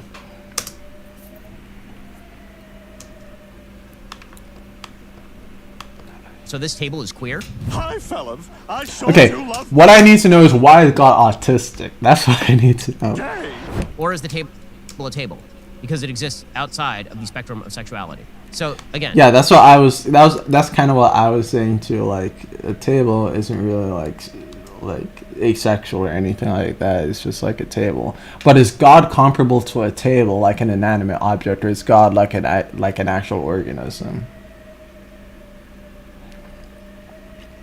Because if it's like the Jewish thing, or it's like the old Jewish thing where it's like they're like lesser gods, and like maybe he would be asexual in comparison to them who do have sex. Maybe. I don't know. It's kind of confusing, but like I could see how like God could be asexual, but like a chair is not asexual, because God might not just be like a regular inanimate object or whatever. But it's like, I don't know, maybe is, I don't know, it's kind of hard to say whether he's sexual or asexual. basic logical flaw. You are saying that because a category does not apply to God, I can apply the category to God and then say the entire category applies to God. Wrong. Not how any of that works. Wait, what? What? God, and then say the entire category applies to God. Wrong. Wait, Does not back. apply to God. I can apply the... So, again, basic logical flaw. You are saying that because a category does not apply to God, I can apply the Because man, this guy talks so fast. Because the category applies to God, it can imply that the category to God, and then say the entire... You are saying that because a category does not apply to God, I can apply... because the category doesn't apply to God, which is, I guess, sexual, or wanting, or interested in sex. The category to God, and then say the entire category. You are saying that because a category does not apply to God, I can apply the category to God, and then say... You can apply the category to... Because the category doesn't apply to God, you can apply the category to God? Yo, what are you even saying? That's why I was confused. I don't think the sentence makes sense. Because you didn't apply the category, then you can apply the category, or you talk about the opposite category. So, like, because the category... Because God is not sexual, then that means he's asexual. Which I guess sort of makes sense, right? This is like a... It's like a truth table thing, right? Like... I'm gonna show you what I mean, but let's not stress this, and I'll show you what I mean by that. I think what Ben Shapiro is trying to say here. The entire category applies to God. Wrong.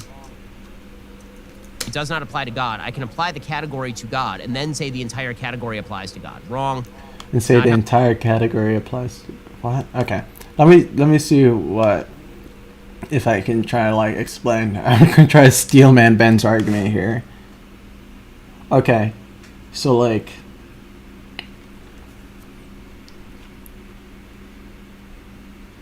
Okay.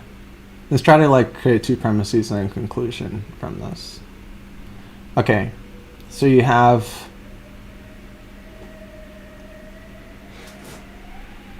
Okay, so you have premise 1.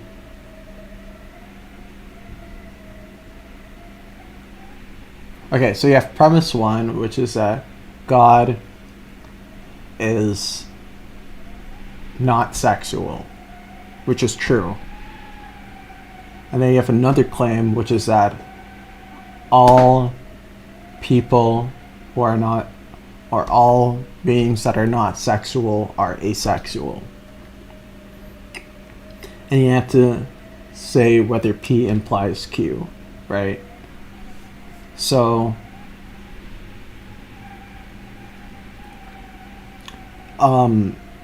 if you were to, okay, so let's say that it was true that, God is not sexual, and all beings that are not sexual are asexual, right? Then P would imply Q, which is true. Now, let's say that God is not sexual. And it is not true that all beings that are not sexual are asexual.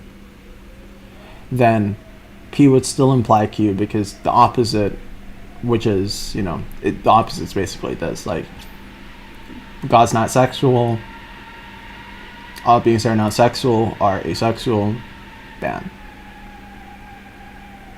God, P implies Q, by the way, is God is asexual.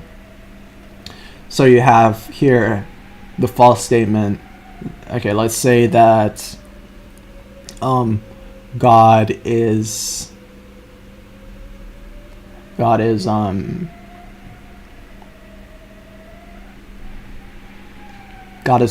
okay, well, let's say that God is sexual, which would be a false. So God's not sexual, and all beings that are not sexual are, but all beings that are not sexual are asexual, right? So if God is not sexual and all beings that are not sexual and all beings that are not sexual are asexual, then the fact that God is not sexual would imply, like, does the fact that God is not sexual imply that all, wait, okay, this doesn't really make sense to me either. I'm trying to, like, come up with, like, a way to express this in a truth table, but it's, like, kind of difficult for me to do this on the fly. I don't know why I decided to do this.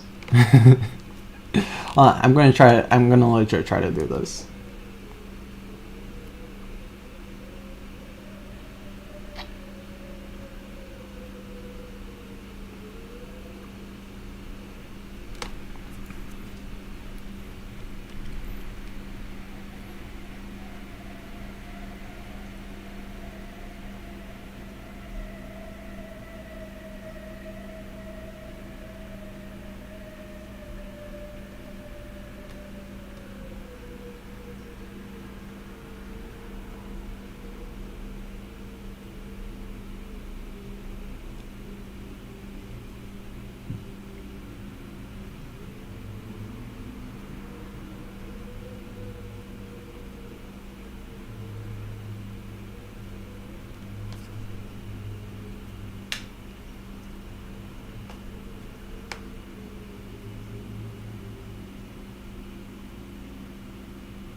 Okay, I think. Oh no! Truth table also reminds me of Colin. Never got those. Yeah, honestly, like truth tables are kind of hard sometimes. Okay, I think I came up with a way to explain this. Okay, I'm gonna make P God is not sexual, and Q God is asexual. All right.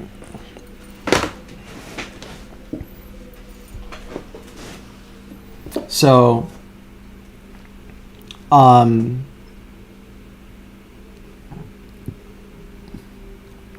so it's not immediately clear that all beings that are not sexual are asexual, because a being can just be like an inanimate object, and that would like place them outside of sexuality altogether, which would make them not sexual, right?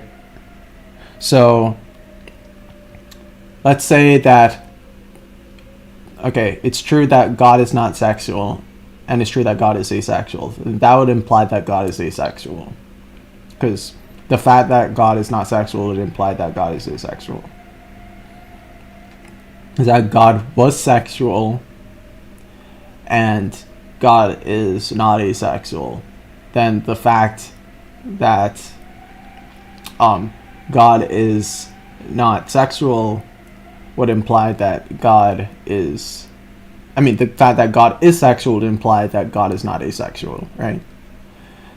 So let's say that God is sexual, but he's also asexual.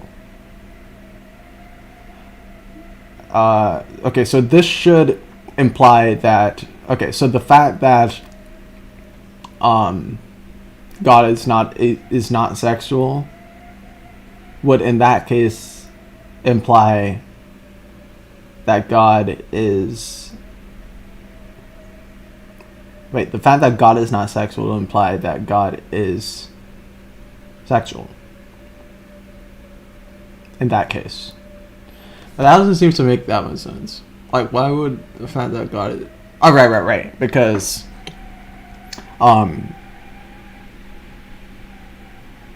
the fact that God is not sexual would imply that God is sexual. Or that would imply that God is asexual. Why does that make sense?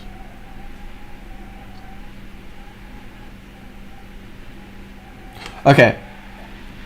So, the fact that God is not asexual can imply that God is sexual, because it is possible for a being to be sexual to be sexual but also technically be asexual.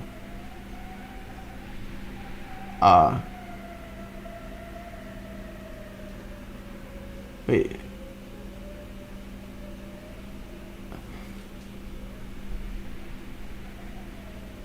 That doesn't make sense. Okay, I really know how, okay, I'm gonna say that I probably don't know how to express this at the truth table. Like, I'm legitimately trying, and I'm not sure how to, like, actually put, like, the idea that, like, God is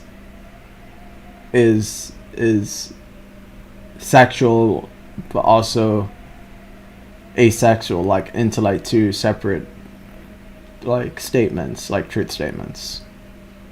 Is God a non-smoker? Yeah, that's the thing. Like, I don't know if there's a problem with the fact that the status of the thing is already negated. Okay. Let me see for a bit. Just give me a bit.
Okay, let's say, okay, I think I would know a way to make this make sense. Let's say that, okay, I'm going to try to do it. Let's say that every inanimate object is both sexual and non-sexual, right? Then this makes a bit more sense, because you can say, okay, well, let's say God is not sexual, so, which means he's sexual. So let's say God is sexual, but God is also asexual. Then this could imply that God is then this would imply that God is asexual, because like an inanimate object, right, can be sexual and non-sexual, right? But let's say that God is sexual, right? But he's not asexual. Then the fact that he's sexual would not imply that he's asexual, right? Because he wouldn't be an inanimate object that is both sexual and non-sexual, right?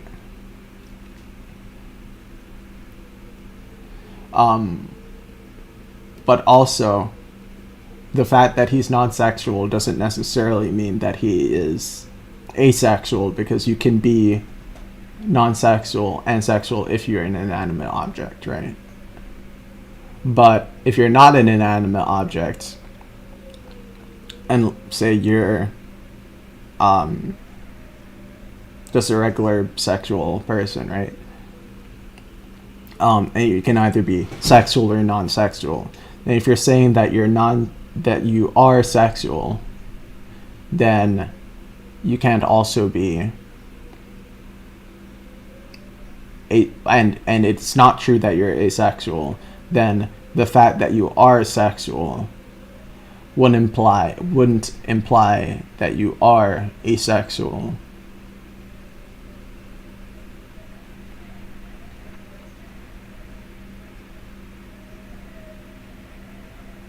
It should be false. So, if I'm getting this right, and I don't know if I am, but this is true because you can be sexual and also asexual, right, as an inanimate object, but you can't be not sexual and also not asexual. You know what I mean? Because if you are not sexual, then that means that so like if you are not sexual, that means that you have to be asexual. But if you are sexual, you can also be not asexual. I think that's how it works. Either way, I spent too long on this. I have no idea if anything I said made sense. I just went on a random tangent. I'm gonna hope that made any sort of sense. Okay, let's go. How any of that works. Okay, I need to know why God is autistic. This is the most important thing. This is the most important thing. God is autistic because autism is a divergence from typical neurology, and since no being in existence has a mind like the mind of God, God is by definition neurodivergent. And as an autistic person, I like to say God is autistic. Are animals autistic? No, that's just a bad argument. I'm sorry. That was the worst one. And I was expecting it kind of to be the worst one, and it was the worst one. Holy shit, that's not a good argument at all. Not all neurodiverse people are autistic. So that's an obvious counter argument. Not all neurodivergent people are autistic. I guess like his argument is just like, because I'm autistic, I want to think that he's autistic. But like that's just not a good argument, because I want to. Your argument is basically because I want them to be autistic, then they're autistic. Okay, like you're clearly not in like. Plus, like the idea of neurodivergence is supposed to be like, as opposed to like the typical mental state of human beings, right? But like God is not a human being, so you'd have to compare the God's mental state to like other beings that are similar to God, but there are none. So I don't know if that would apply. But yeah, this autism thing is yeah, that does make sense. Yeah, that's like as Shapiro just said, like animals Yeah, would be autistic with this definition. Autistic? Are all animals autistic? They are neurodivergent. They do not have minds that work like human minds. God always identifies with and as the most marginalized people in society. I don't know if that's true. Ben is so upset about it. Look at that. Oh my god. I've never seen Ben this upset. He's like... his eyes are closed too. He's like... He's so upset. What is shit, man?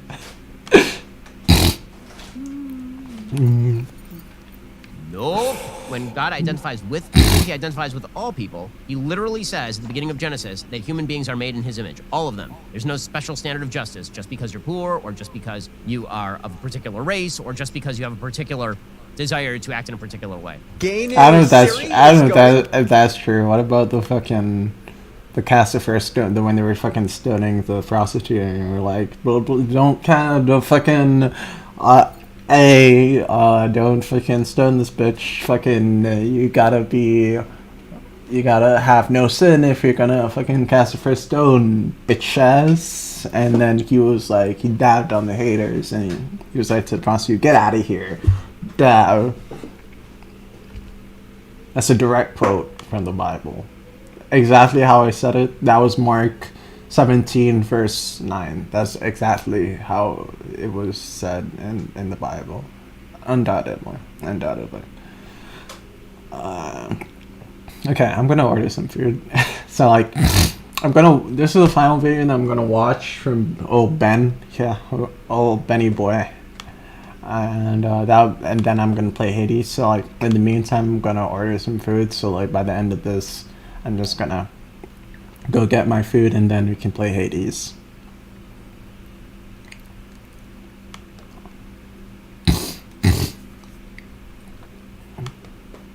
Okay, let's see what's going on here. Let's speed this up because I don't wanna torture myself too long here. Let's go. Joining us on the line is Steven Crowder, the funniest man in America.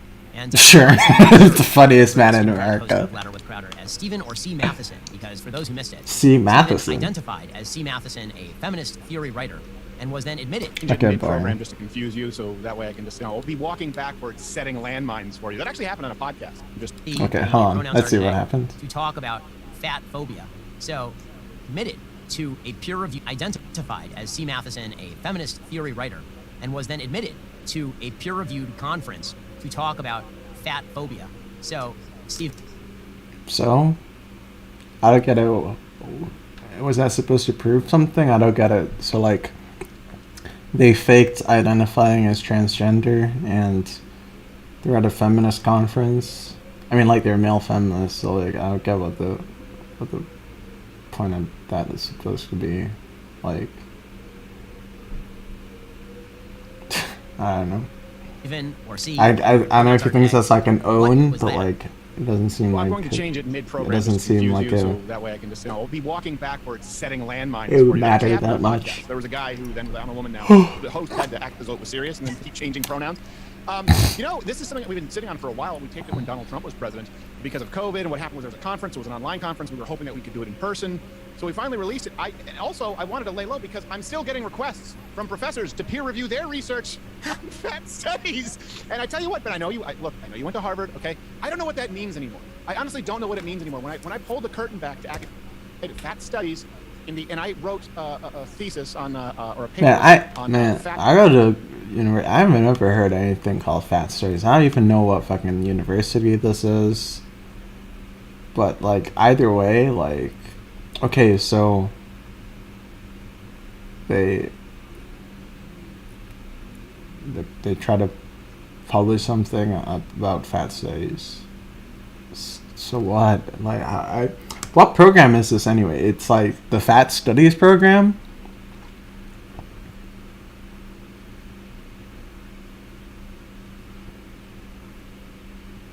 I don't get it. Because I get what like the point of this is. They're owning academia because academia let them publish some fat studies thing. pride being Okay. a mechanism, I believe, of safety, of self-protection in the era of Trump. And I was sure once I got to the point where I was saying, and I realized that as a fat person, it also protected me from groping due to the difficulty in being able to reach my physical area. I thought for sure that like, okay, well, this is up. And they're like, see, you're so brave to showcase your trauma. And then oops. asking me to still peer review stuff. So Ben, your degree isn't worth the paper it's printed on anymore. Yeah, no, I've noticed that recently, and it's unfortunate to me. I mean, between this sort of stuff and Ketanji Brown I don't Jackson, get a it. Harvard Law graduate, saying that she doesn't know what a woman is. I feel like the more educated you are, the more you are much less intelligent than my 2-year-old who is still pooping in her diaper. It is an unbelievable thing. Well, because she can answer that question by just looking down. Right. To give you a straight answer. Do we know But weren't we just watching a TikTok of like a person that age saying that they were a girl? So whatever. I guess only Ben's fucking 2-year-old is the super smart genius. Ketanji's LSATs, do we know those yet? Do we have any idea? No, you're not allowed to ask that. Stop that. Okay. How dare you, sir? She has been questioned harder than anyone in the history of Supreme Court nominees, up to and including Brett Kavanaugh, who after all deserved it. And they did ask Brett Kavanaugh about whether he habitually raped people. But that's not. I'm honestly now I'm just confused as to why they knew he was raping women. Right? How do they know? Right. The good news is I don't get it. Were they supposed to ask Ketanji Brown Jackson that, even though Ketanji Brown Jackson didn't have any accusations regarding that? Like, I don't get it. Is Ben Shapiro just mad that like they asked about a story that was like, I don't know, like in the news at the time? Honestly, now I'm just confused as to why they knew he was raping women, right? How dare they? I guess. Is if he was habitually raping underage women and he had Ketanji Brown he would have had a lenient sentence. So wait, hold on. So apparently Ben's trying to get an own. Like, how did they know he was raping women? Like, because I guess like people who believe that trans people exist, they don't believe in women, or I guess Ketanji Brown Jackson doesn't believe in women. But it's like, I don't think that the fact that he was raping women specifically was the issue. I think the rape was the most important thing. Like, it wouldn't really matter, at least I hope it wouldn't, that like he was raping women versus raping men. Like, yeah, I don't know, like it doesn't seem relevant. Like, this ought to be just some kind of like I got you liberal thing. Like, it doesn't really need to make sense for them to be like, oh, got him. But yeah, whatever. It's just kind of dumb. The fact that he's even like making his argument is dumb. He's saying this 2-year-old is unintelligent. the point is, it's the circle of well, I know I can't use the word that I was going to use, but it's a circle of tomfoolery. Let's say that.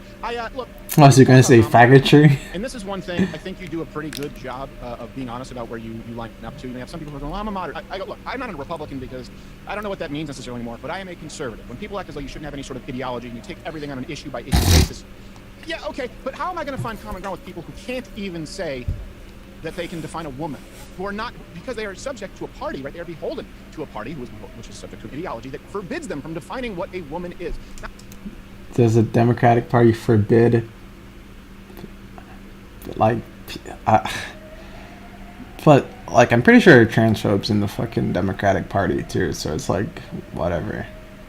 I think we might have gone beyond the bill. Honestly, I mean, I don't know if we can't find common ground. Like, if I were to pander, right, to an audience of people. In other words, if I were to go, oh man, I don't know what this audience is like when I'm doing stand-up, right? This is my inner mind. And I would say, what do I do to pander? Hey, we all hate pedophiles, right? To get them on my side. Only today, you would have 30% of the audience going, boo! Yeah, no, that's exactly right. Yeah, right. pedophiles, so loved by people. This is like the LGBTQ loves pedophiles thing, which is like dumb meme. Like, if anything, like, well, I guess like the whole Jeffrey Epstein thing was kind of bipartisan, right? But like, I don't know. The most obvious things that it is possible to say. So you did another one of the Change My Mind series where you actually... It's just a fucking complaining about sexual degeneracy thing. Females in sport, which again, seems like a really easy one. How did that go? And were there a lot of people who objected to this basic premise? It was the most dangerous one we'd ever done. You know, someone tried to throw a milkshake, someone tried to tackle me, someone picked up a rock until Darren told him to put it down. He was like, I was just picking up a rock to put my knee on it to take a picture. And the guy was like, well, you want to take a picture of me kicking your ass? It's He's like, put down the rock. It's and based we that had they were someone sit picking up the down, rock, we have though. 2 installments next Monday and Tuesday. Someone sat down as a reporter or a journalist for Rolling Stone who's been making the rounds. Funny enough, like I guess Man, I would threaten someone with the rock in their hands. because he's been claiming that he pulled Could one throw over that on me. rock. And he sat down, and the very first thing is his name was like Marianecci, some clearly Italian name, and so I wrote it down. Marianecci. German? And he said, no, it's Italian. I'm like, so close. He's like, this idiot didn't know it was an Italian name. But he actually sat down, told us with some very good discussions with kids. And we've done Change My Minds, by the way, not always on college campus. That's just what most people watch because they want to see students be at least be exposed to this view for the first time in their life. We do a lot of Change My Minds in random street corners. But this guy sits down and he says, Yeah, I'm sure like students have never heard transphobia before in real life growing up. Never transphobia. yeah, what about the intersex population? I said, okay, we make an exception for 0.02% of the population. Yeah, it's not even 0.2% or whatever it was saying. Well, like, why would you make an exception? I talked about this on Twitter. Like, we don't normally do this kind of thing for like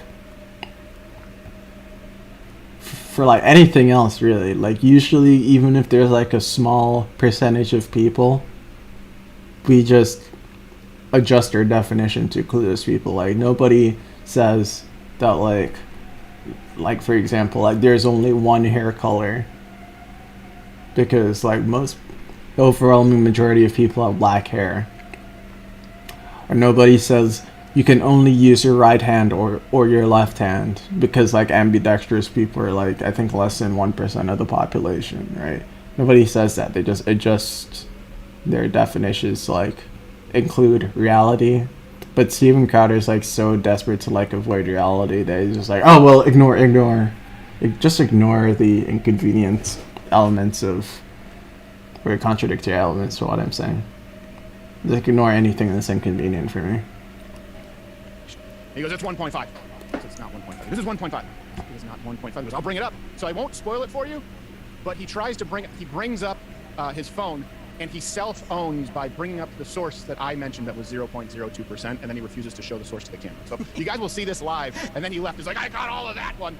Well, I can't confirm this, so it's like sex whatever. and gender are different. Like sex is biological, and gender. Like I've heard like a lot of like different like numbers for intersex population. I know like it depends a lot on what you even like mean by intersex. But like either way, even if it was 0.02 or whatever fucking percent of the population, like it wouldn't really matter. Just like be accurate, you know what I'm saying? Is societal, which is BS. It goes back to Simone de Beauvoir and Judith Butler and John Money, all this stuff. It's not based in science. And even then, gender was a grammatical term. When I speak French, we have gendered nouns. Okay. But that's what they used to say. But we even had students sit down and say, I don't like that your science is biological males. It should say transgender women. I said, hold on a second. You're talking about now a societal term, transgender women, competing with biological female. So now the only way they can maintain this position is if sex and gender are, of course, fundamentally interchangeable. It was a bullcrap argument to begin with. What? Why would that mean? Okay, I don't even know what the fuck he's talking about at this point. Let me just move on from this. Why would you let people look in on you when you go online? Using the internet without express VPN, that's giving up your privacy. Wait, did he try to like make a transition between the bathroom thing and ExpressVPN? I have to see this. Otherwise, that'd be weird. You don't want people looking at you while you are in the bathroom. So why would you let people look in on you when you go online? Using the internet without express VPN, that's giving up your privacy. Man, I just have to say, I ain't gonna get any fucking VPN sponsorships because that shit is bullshit, man. If you know any fucking thing about like computer science or whatever, like VPNs don't fucking help you with like your security or whatever. They're not gonna help with hackers. The most you get is like fucking like you get unique Netflix shows or whatever. But like in terms of like protecting your privacy or whatever, that ain't gonna do shit, man. I ain't gonna do shit. Did you know your internet service provider like Comcast or Verizon, Anyways, are deeply reliant fuck these VPNs, man. I hate when like they make the people that are like doing the ask for them be like, yeah, man, this is gonna fucking save you're fucking so exposed. How could you not have a VPN, man? You're so exposed. You're gonna fucking literally, you're gonna do you like anonymous. You're gonna do like watchdogs. They're gonna just make your laptop explode, steal all your money. But with ExpressVPN, no one's even going to know you exist, bro. You know what I'm saying? You're gonna be off the grid because you're using a fucking VPN. Yeah, I'm pretty sure they can literally like track, like your like where the IP address that's behind the VPN. I'm pretty sure. But like either way, it's like, come on, man. Like a VPN doesn't do that much shit, man. Just changing your IP address gives you a virtual IP address. Like, come on. You say, okay, well then let's keep that distinction, but biological women should not race against biological men. Because, you know, biology has nothing to do with this, man. Biology is the same as gender. They're back to being exactly the same again. They do this kind of crap all the time. I mean, the internal consistency of the arguments just does not exist. And so instead they live in this echo chamber world. And this gets back to the prank that you played on the fat studies, folks. I mean, all you did was you just entered that echo chamber and spoke the language of the echo chamber, and they don't even understand, because they're never exposed to anyone outside the echo chamber, how absurd it sounds when they are writing papers about the heroism of being fat. No, you're absolutely right. And I don't get it. Did Steven Crowder just like go and like write like an actual like earnest like attempt at like a fat studies thing, and like it got like, I don't understand why this is supposed to be such an own, because like maybe if he was saying stuff that's like fucking ridiculous or whatever, then maybe, but like either way, like especially if they're like a professor and like they have like qualifications, like I don't think like they're gonna like, I mean that's the point of like a peer review journal, right, to like publish stuff and have people like review it. Like I don't know if like there were like criticisms of their article or whatever. There's like a similar thing I think with like they're like publishing like really dumb articles, and like conservatives are trying to publish really dumb like social justice articles in like journals or whatever, and like the obvious like retort to this was just like, but like the thing is that like they published them and then they got like a ton of criticism. Never talked about the fact that they got criticism for the article, and they're just focusing on the fact that, you know, they got published at all. And it's like, you know, all across the board, it's like they have now there are arguments, and there have been arguments that like there are some kind of like lax standards, especially in like certain honors degrees, for like what can and cannot be published. But like, I mean, that's the case in terms of like all of academia, economics, like everything really. Like a lot of stuff that gets published, you know, it's just kind of low quality. And you know, like sometimes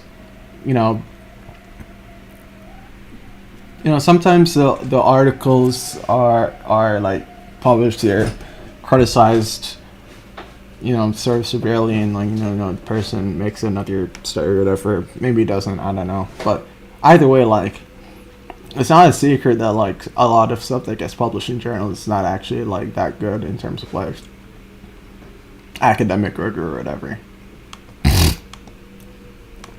You know, this is something I've had to do being in stand-up comedy. You know, I don't come to this from a political background. I came to this from entirely an entertainment and a comedy background. Remember, we, you did Devil's Advocate on the show, and we've done that with a lot of conservatives, where this character that is portrayed in the show, Skylar Turton, presents the liberal argument. And I tell you what, it's tough to find conservatives to come on and do that anymore, because I try to make the liberal arguments as convincing as possible. I mean, that's always, I try and think, what is the strongest argument possible from the left that they could present here?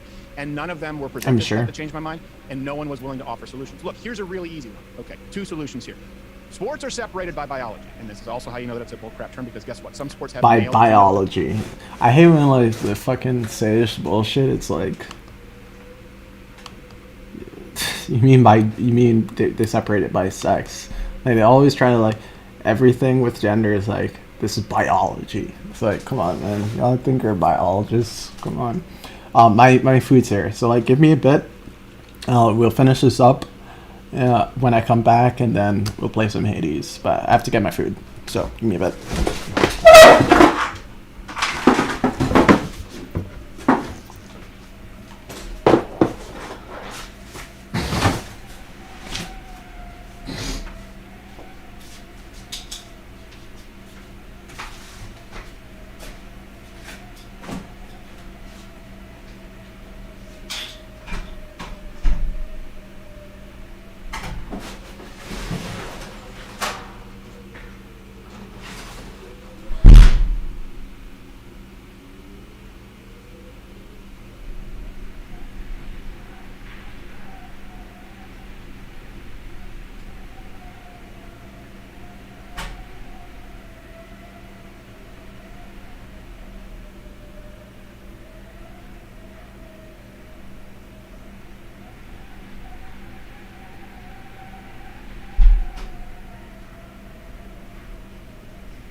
Man, it's cold as a motherfucker out there. I got up and just like walked a little bit. I didn't even fucking realize how cold it was, man. I was fucking like freezing. I was like, oh my god. Like, I don't know if you hear this wind outside, but that shit is crazy, man. It's like, ah! And like all of that. Fucking screaming out there, like holy shit.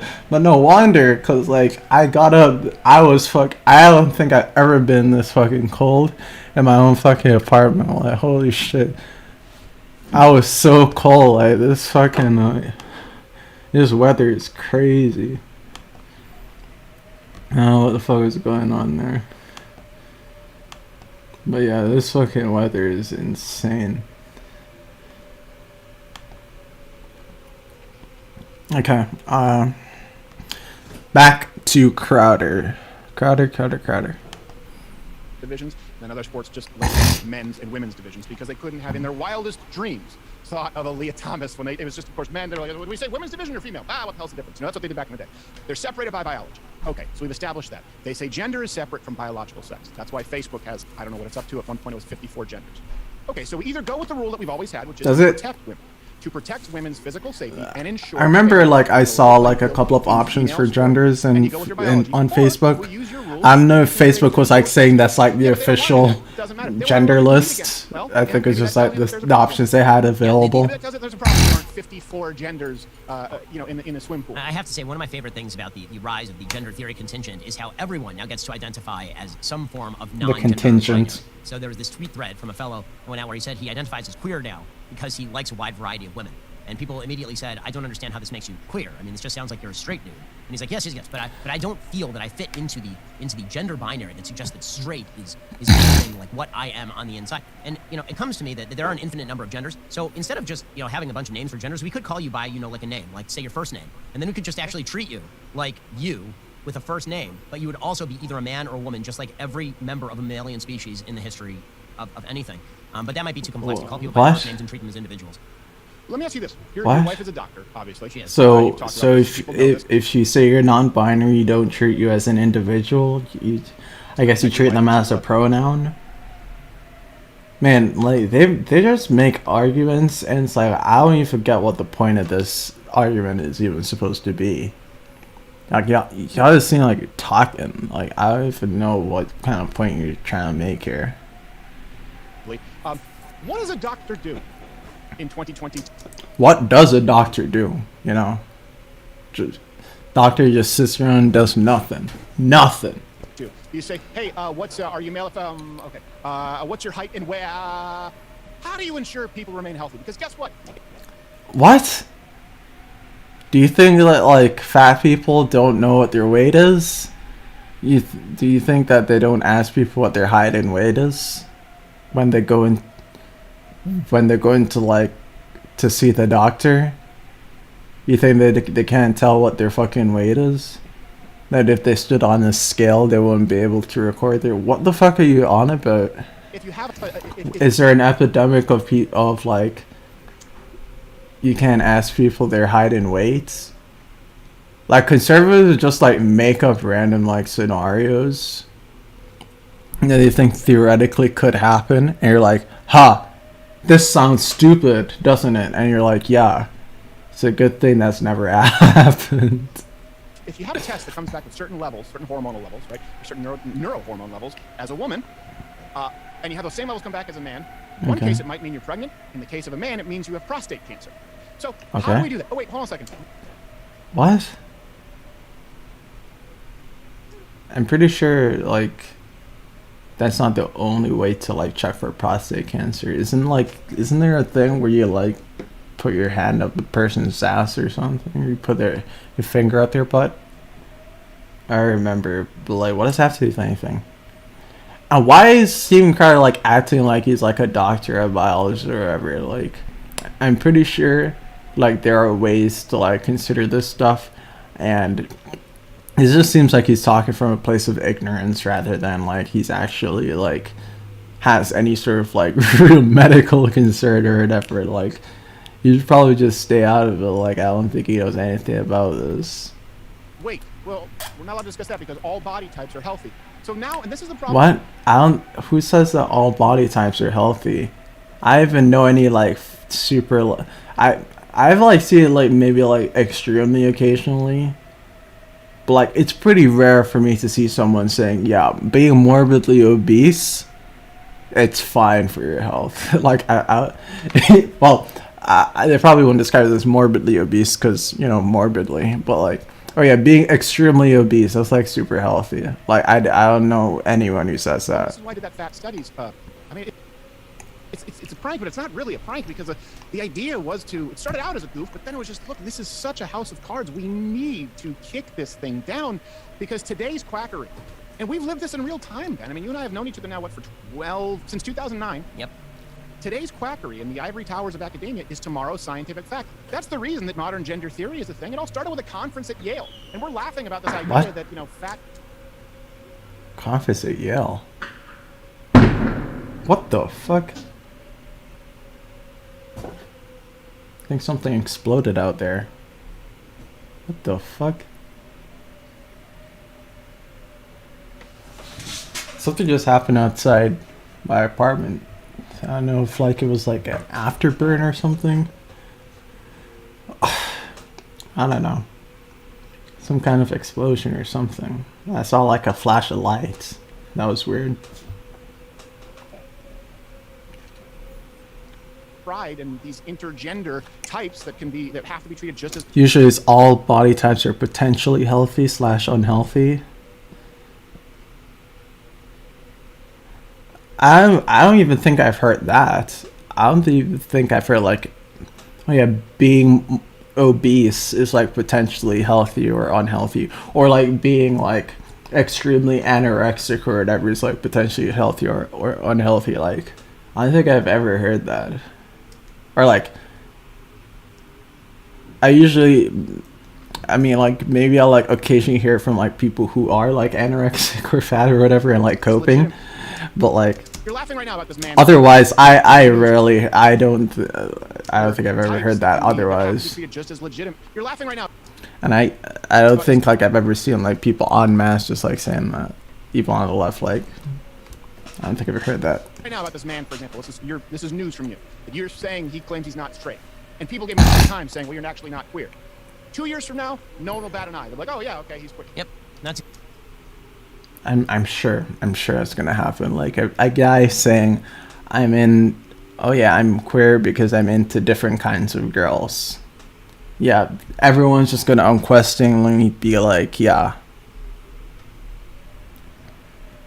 that's fine. Like that just shows like Steven Crowder's like this is from the queer community, man. I don't think that's reflective of any sort of reality. That's exactly right, especially because of all the societal incentives. That's exactly right. Ben Shapiro, fucking expert on the gays. For people to continue to do this. I mean, there are these polls that are out from Gallup showing that if you're above the age of 65, 0.8% of people identify as LGBTQ plus IA plus minus little squiggly sign that goes over the Spanish letters. Only 0.8% of those people identify that way. If you're between the ages of 18 and 24, 21% of people are now identifying as LGBTQ. Do I believe that 1/5 of all of America's youth are actually going to lead an exclusively gay or lesbian lifestyle? Well, it wouldn't be exclusively gay or lesbian. It would be gay, lesbian. Does he not know the acronyms? What the acronym means? It's gay, lesbian, trans, bisexual, or any of the other parts of being gay. Like, and this is just an argument for incredulity. Just because you can't believe something doesn't mean it's not true. I don't even know if that statistic's true or not. But even if it was true, like, it could be fucking 50%, and it wouldn't. Like, I wouldn't be that surprised. Me personally, I think that like most people are born bisexual. Like on the Kinsey scale, there'd not be 1 or 6. There would be somewhere in the middle of like having some attraction to males and females. That would be my guess as to what the most common sexuality is. And I think there've been studies about this, but I'm not sure. But either way, but my guess is that straight and gay are just like, especially straight's just like a pathology that people take on because of like social mores or whatever, and like really like most people are bisexual. That would be my guess. No. Do I believe that 1/5 of Americans are actually bisexual in the sense that they regularly participate in sexual activity with members of both sexes? No. I think there are a bunch of people out there who are identifying as this because this is how you gain credence in a society that gives you credit for victimhood simply by self-definition. Man, I think that's just something you would do, Ben, or like people like you. Like, I'm not saying like nobody would ever like try to like claim something because to like try to look like a victim and you're like Rachel Dolezal or whatever. But like, I don't think it's that common. I think it's just like mainly like people who aren't actually oppressed doing this kind of stuff and like not, you know, actual oppressed peoples. Which, you know, Ben, I don't know if Ben believes in oppression, but whatever. Mine. And said, well, you know, because it's just sports. I don't think Ben believes in the existence of oppression or the possibility of oppression. That just says so much about you. I said, what is the purpose of sport? To have fun. I said, do you think it's fun to become an Olympic silver medalist like the woman who was beaten by Leah Thomas? Do you think it's a fun life? You think she rolls out of bed at 4 a.m.? You think at a certain point it's a slog and it's a job like anything else? Do you have any idea how difficult it is? It's not fun. I get it if you're playing in a recreational soccer league, which is one of the few sports where, you know, men and women are interchangeable, so I don't really care. But when you're talking about something like this, it's not fun. And you've robbed that woman of an opportunity. I think it's 80-something scholarships, international. Okay, blah, blah, blah, blah, You're blah. allowed to have an opinion on abortion. You're allowed to have an opinion on contraception. Well, it's men How dare these people competing in sports or whatever. Most women oppose it, but it's like 42%. The recent poll from Gallup support it still. Think about this for a second. Okay. It doesn't affect us. There are no women who are going to be coming over and dominating men's sports. Why? So why would men say, I think it's wrong? Because contrary to popular belief of patriarchy, we love women, we want to protect them, and we know... Okay, sure. It doesn't have anything to do with transphobia. It's just, you just love women. You just love and you respect women. That's it. No patriarchy. No patriarchy here. Just respecting women. The Spanish accent might is part of LGBT, so I spelled it. It's all? What? LGBT. Oh, did he say Spanish accent word? You're pulling women in general. And they want to be empathetic. And you can tell that the left doesn't buy into any of this, because if they did... But isn't that more like Portuguese? Because like I've never seen like a tilde over like a vowel in Spanish. The only time I've seen a tilde over a vowel, it's been in Portuguese.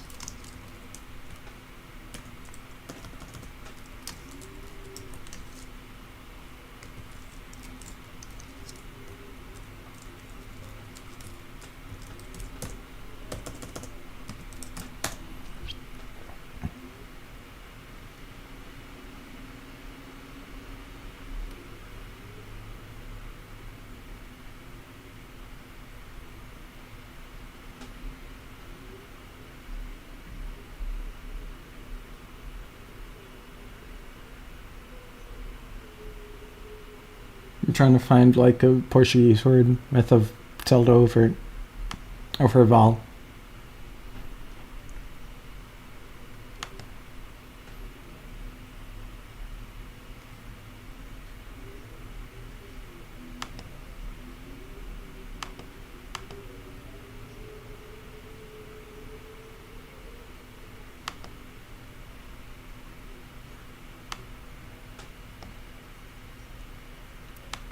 Yeah, so, yeah, there's an O stands for nasal closed mid-back rounded vowel.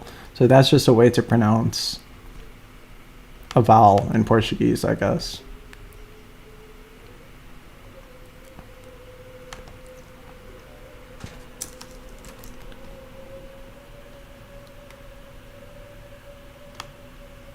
Okay. Like, there's a great irony to the fact that you have the entire women's national soccer team who's suing the soccer outfit for more money, saying, well, why aren't we paid the same as the men? And the answer to that should be, okay, well, why don't we just get rid of the separate divisions and we'll see how well you guys compete when you couldn't beat the under 14 What? boys soccer team in Dallas. That literally happened. They lost to the under 14 football club. I think I heard about that, but I think that was just like a one-off. I think they actually like... They've done like other male versus female things and they perform better and like perform better. It's just like a one thing that conservatives like to harp on. But like, should like performance be based on like? I mean, should pay be based on, you know, how well you play the sport, or is it more based on how much money like those matches generate? Because like if you're not technically as good at fighting, but like you're generating more money than like another thing, then shouldn't you be getting paid more than them because you're generating more money? It's kind of like with female MMA, right? Like a female MMA fighter most times would not beat a male MMA fighter. Now I don't know what the gender disparity in pay is with that, but I would, female MMA has like a good rate of like watching, like people watch female MMA all the time. So let's say they're about the same. I would expect like the females and the males to be paid the same because they're generating the same amount of money. I mean, if they were the same, is what I mean. Of the boys of Dallas, something like 6-0, and yet they're supposed to be paid the same every time. Repeatedly. This isn't an isolated incident. It's a regular occurrence. And yet the idea is that they should be paid the same as men because they are the same as men, but they're not the same as men, which is why we have to protect them from men, but only from the men who don't identify as women. And if those men do identify as women, then the women have to treat them like they're men because they're nice. Like, if you can follow the logic here, it just, how much, honestly, I think so. And the women have to treat them from men, but only from the men who don't identify as women. And if those men do identify as women, the women have to treat them like they're men because they're nice. Like, if you can follow the logic here, treat them like they're men? What? I thought they were going to treat them like women. What are you talking about? But, like Brent has such a desire to like talk and like appear smart that like he just says things that just don't make any sense because like he's trying to like get some kind of gotcha and like fucking meme on the libs. Half of the times his memes don't even make sense.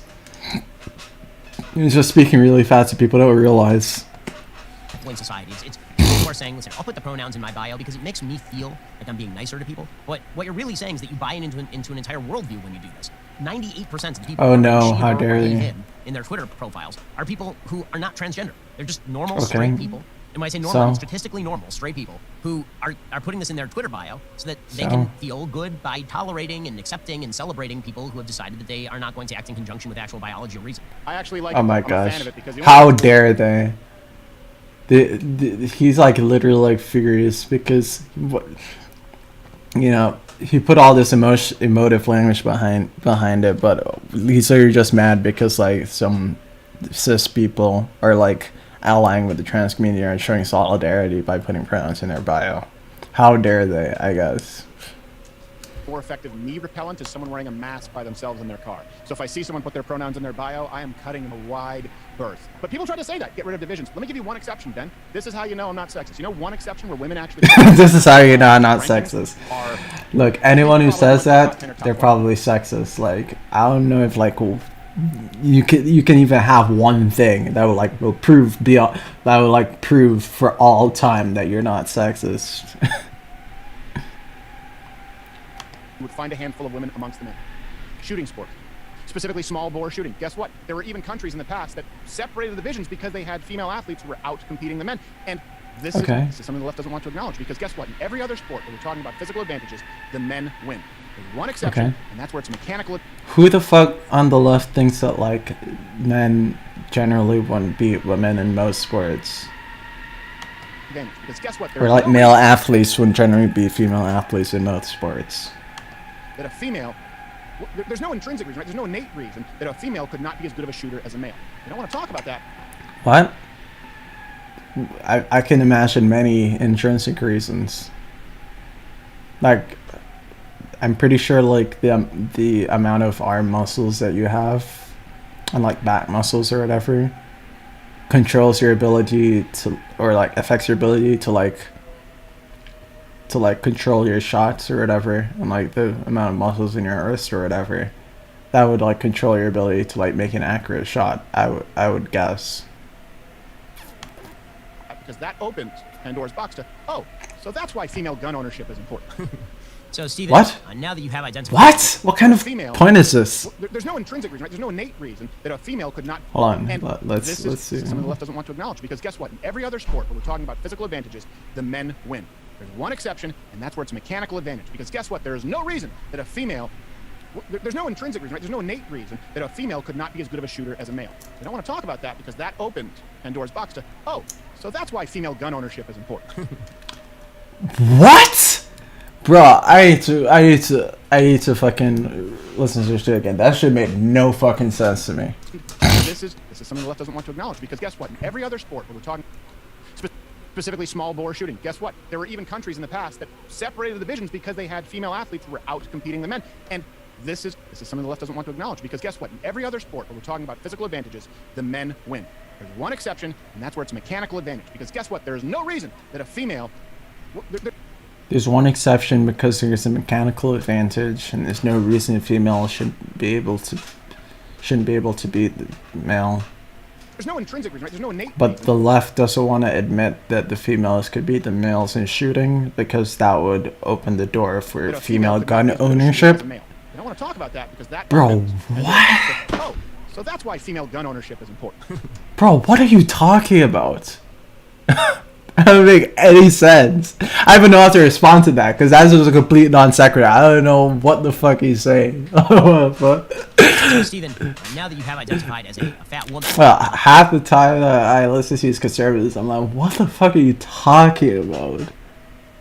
Like, what you're saying doesn't make any sense. Like, I don't know how to respond to this, because the train of thought doesn't even, like, follow. Like, I don't even understand what kind of, like, thought you're trying to portray here. This doesn't make any sense. Armos has very little to do with firing guns. This whole argument is predicted on, of course, all women are weaker than men. I don't even know what this argument is supposed to be. Like, I don't understand what kind of point he's making. I'm wondering, you know, I could have told that was a bit of an old video there just because you have a beard, and I was wondering how you would have covered up the beard if you'd actually put on the costume right now. Do you have any intent? I mean, now that you can reap the benefits of being a peer-reviewed author in the fat studies space, and really taking advantage and letting yourself go, because I know you do all this workout stuff to the point where you pretty much cracked your chest completely and your body caved in on itself like a dying star. Have you decided to take advantage yet of your newly admitted status as an empowered fat woman to really just let yourself go and let your wife know about it and see how it goes with her? Well, I think that train has left the station now that the video Okay, is this is kind of boring. Okay, That's what you thought. so yeah, that was Ben Shapiro. That was, yeah, it was taxing as I expected it to be. Taxing on my soul. Holy shit. Okay, so we're gonna play Hades now. We're moving to that part of the stream, but first, I will eat food.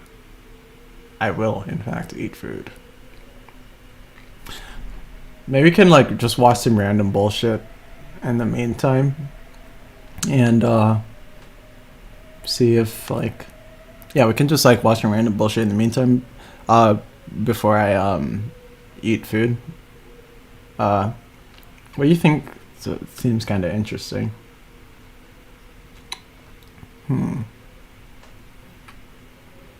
I think Tearzu is kind of interesting. I'm seeing a Tearzu video. Let's watch this Tearzu video.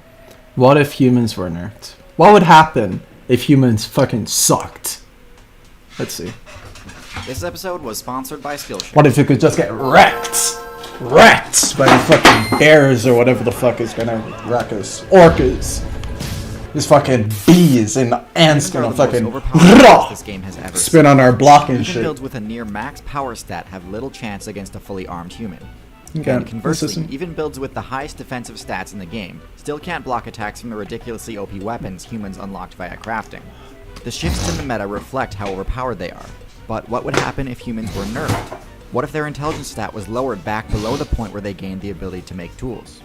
Which builds would become the new top tiers? And which ones might actually become less viable without humans? Well, with their intelligence stat lowered, it's expected that humans would return to their playstyle as persistence hunters in the savannah. Even without advanced intelligence abilities like tool use and fire control, they would still excel at this because of their unique ability to regenerate stamina by sweating. They would also still retain their unique and powerful ability to throw things, although they could no longer craft high damage items like spears to throw. After a nerf like this, they would no longer hold the record for highest intelligence in the game. That honor would fall to the elephant, followed closely by dolphins and parrots, and then finally back to primates again. Without the ability to control fire or craft clothing, humans would be limited only to the hotter servers again, due to their lack of fur, leaving the vast majority of the game's resources freed up to be competed for once again. So which builds would dominate this new meta? There's an endless number of things to consider here. The meta right now is completely centralized on humans, to the point where even the Abyssal servers are affected. The easy answer would just be to say that things would revert back to how they were before humans rose to dominance, and in some cases it's certainly true. For example, builds which are griefed in order to acquire the rare drop Ivory wouldn't have to worry about their worst matchup anymore. But I don't think simply predicting a reversion to patch 1.3.6 would quite capture the full story. First of all, the climate has changed a lot since the Ice Age, and second, there are a lot of builds that are at a distinct advantage because of how overinflated their populations are, how plentiful their food source is, or how easily they could conquer the mostly vacant city biomes left behind by the now nomadic humans. There are also builds that have essentially been playing on easy mode because of humans, and would now have to actually change up their playstyle and learn how to play the game competitively again. A few quick examples of this. Cockroaches, while they do have many impressive resistance abilities, like radiation and toxin resistance, are actually very weak to the cold. They'd likely need to follow the humans back to warmer servers again, since the artificial heat is the only thing allowing them to persist in areas where it snows. Rats would also likely experience a drop in popularity because cities would no longer be protected from threats like snakes, and without humans to feed them, cats would also have to step up their game. Arguably the most carried builds in the game are seabirds. While they were perfectly capable of surviving on their own due to the dominant matchup they have against fish, they've lost many of their abilities because looting garbage dumps turned out to be better XP per hour. Without humans constantly putting free loot on their plates every day, many of these bird players would be completely lost. Even if they did know how to hunt for themselves, the ratio of fish to birds is too low to support the vastly inflated player base that they have. So you'd for sure see a sharp decline in their numbers following a balance patch like this. But in my opinion, the direction that the core meta takes hinges upon how the livestock player base adapts. Of all the domesticated builds, there are only 3 I would predict have the best chance at rising to dominance. The first of which is the cattle. Cattle have a huge population advantage with this scenario, with an active player base of over 1 billion. With their astoundingly high base power stat and equally impressive HP level, there's a very real possibility that cattle will be more viable in the wild than some of the current herbivore builds like deer and elk. It's tough to imagine the current top tier predators having a good matchup against cattle. I could be horribly wrong, and cattle could get absolutely bodied once human mains are no longer protecting them. But in my opinion, the fences that they're kept in right now protect other players more than they do the cattle. Not all cattle would succeed after the balance patch. Some cattle builds are actually unable to respawn without the assistance of human players. But some, like the Texas Longhorn, don't have this issue, and would excel in the absence of humans. They could crush any players who stand in their way. The only builds I could see not having any issues competing with them would be the semi-aquatic ones, like the moose, especially since the moose can arguably match the cattle's base stats too. The second potential breakout class is the horse. Horses are actually already invasive in the American West, having been brought there by humans hoping to use them as a support class. They already are uncontested in their current spot, and without humans to capture and sell them, there aren't many predator builds in the area that could challenge them. Their unique ability to sleep standing up makes stealth-based offensive strategies less effective against them, so predators would need to spec into more powerful damaging moves to ever pose a real threat. The last of the domesticated builds I would bet on would be the pig. Pigs are extremely effective generalists that are both versatile and powerful. They have no problem returning to the wilderness, and in instances where it's happened, they devastate casual players because of their ability to dig up burrows. Feral pigs have great matchups against anything within the same weight class as them. Lynx and wolves can't really compete without risking taking serious damage in a fight. However, with humans out of the way, we have to talk about which predator builds would resurface now that humans aren't systematically annihilating them. Predators with good matchups against the pig would start to reclaim their former dominance outside of their territory from present day. Builds from the north, like the grizzly, and builds from the south, like the jaguar, would no doubt become optimal choices in the region again.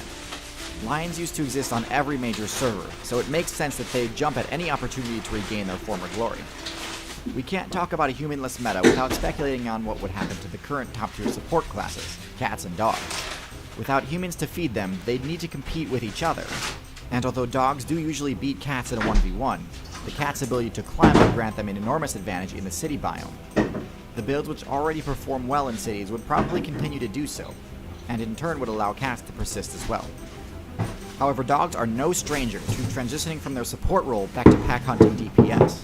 This is what happened in the Australian server to create the build we now know as the Dingo. So although plenty of dog mains are carried by humans, the guild as a whole would have no trouble holding on to their high tier spot in the new meta. Now for some good old fashioned speculation. One of the builds I feel could absolutely dominate the city meta in the absence of humans is the Bat. Echolocation is one of the strongest abilities in the game, and would be extremely useful for navigating the tight corridors of abandoned buildings. Carnivorous bats, such as the Cretopterus, would have an easy time picking off mice and rats in the dark, and would have plenty of places to perch out of reach. The last thing worth speculating about is whether or not any intelligence-based builds would rise up and actually start unlocking things on the tech tree. While several builds have unlocked the tool use perk, that's only one of the 3 needed to actually start moving up the tech tree.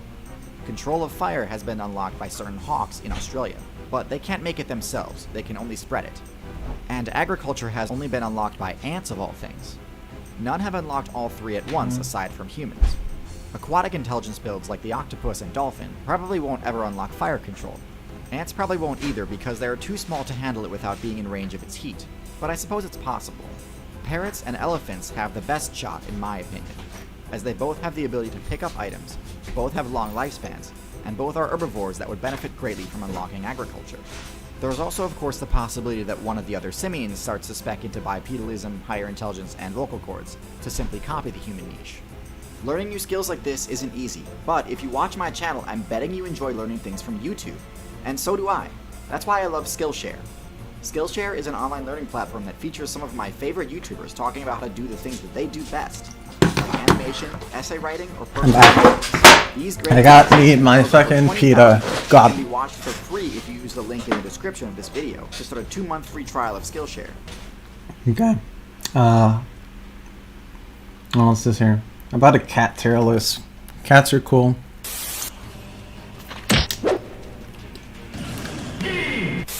Right, so in my video on dinosaur builds, I casually referenced the fact that cheetahs are low tier, which ended with me getting a ton of comments from angry cheetah mains asking me to explain myself. And fair enough, I probably should.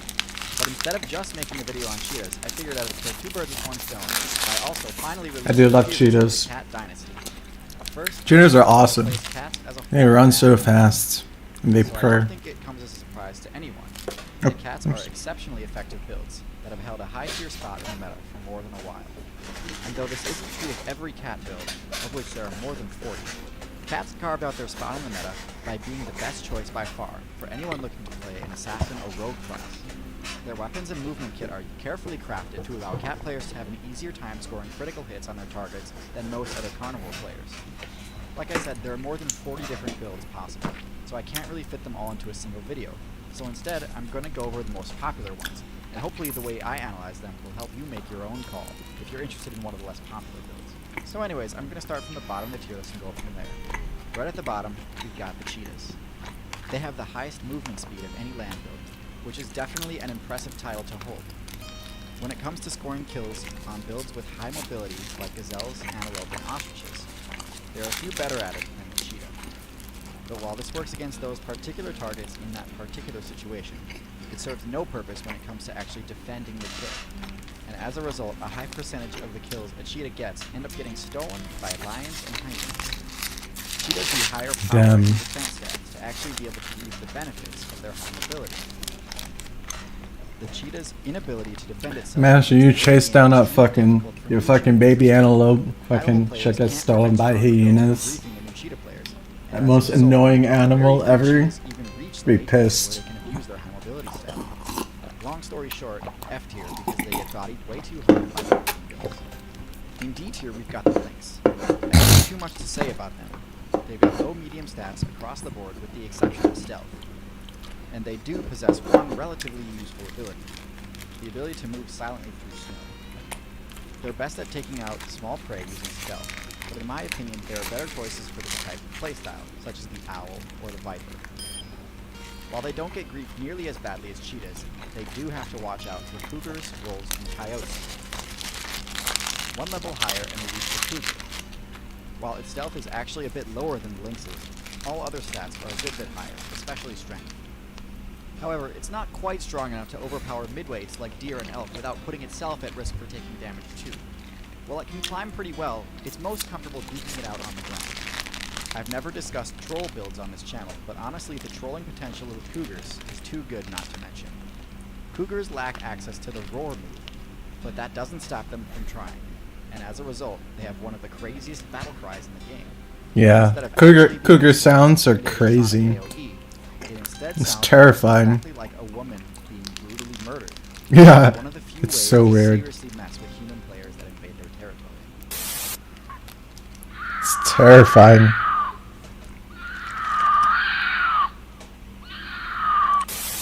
There are two major styles players opt for when going for a cat build, the feline Oh, shit. style and the panther style.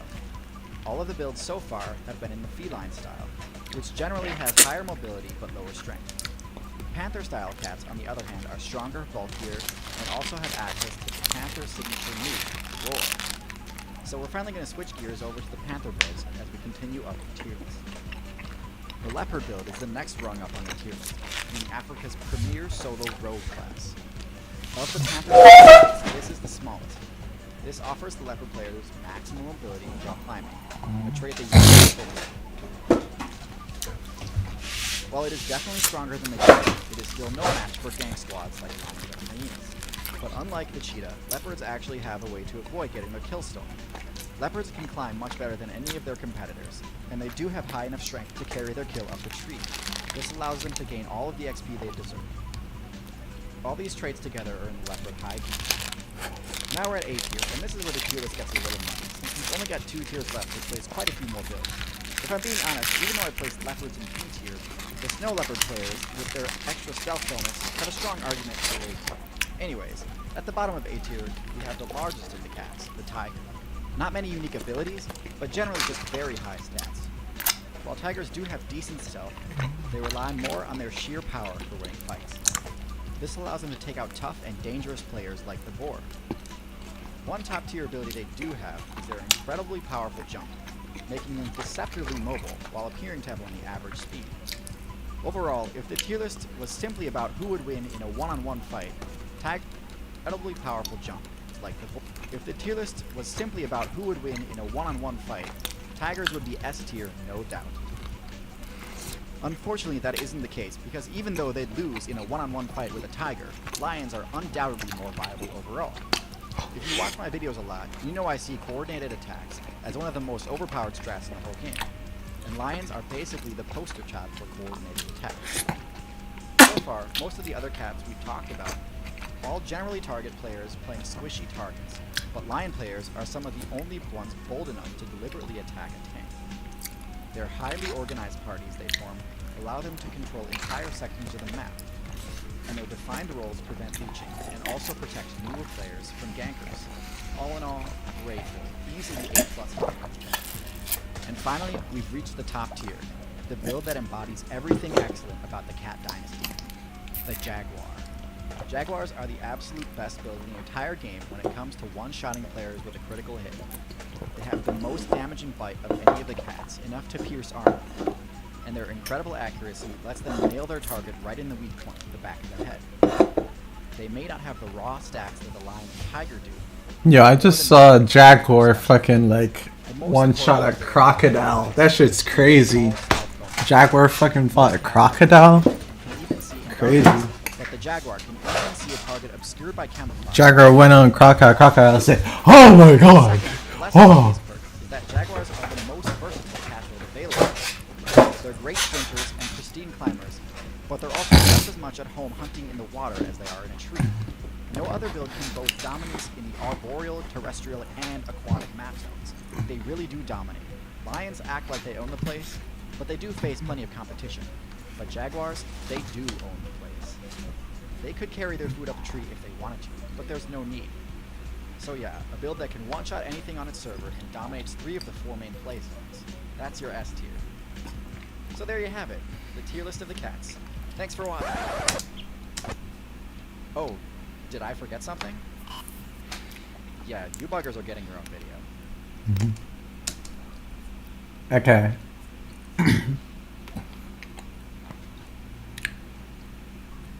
We're gonna play Hades.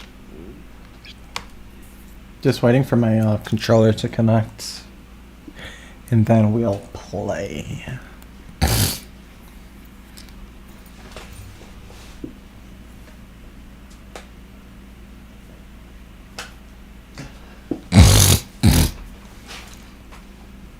Why is this taking so long to connect? It's so weird.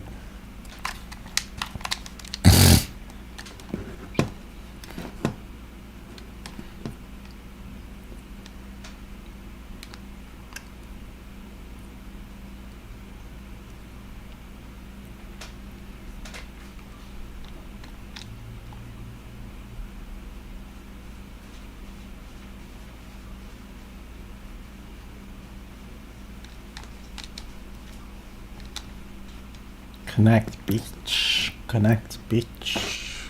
Connect. Connect. Oh my god, why is this taking so long?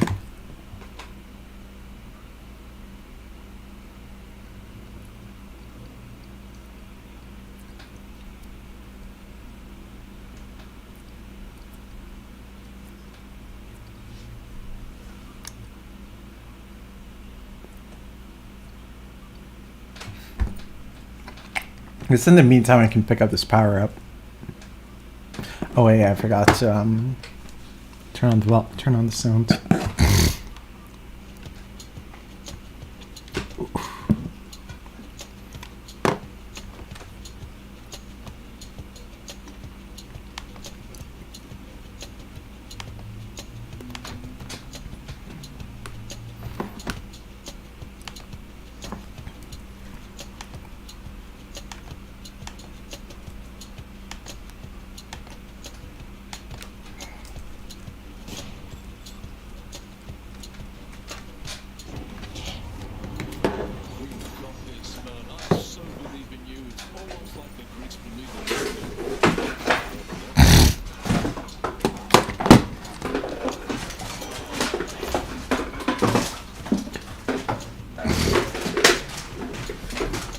Okay.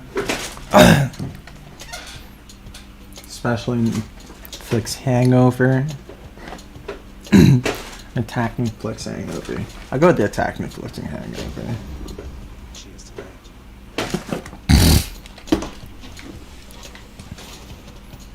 Okay, my controller's working.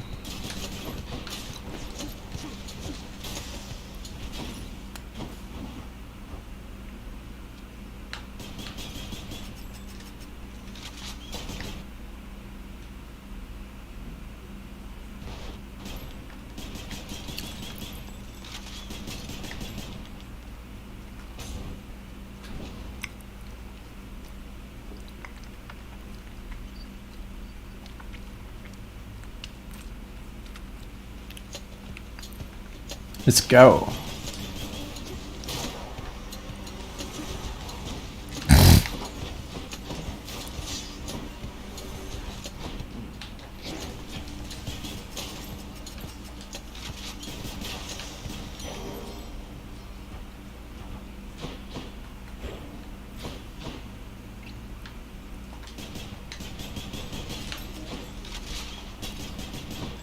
I'm breaking the jars because I know sometimes there's stuff in there.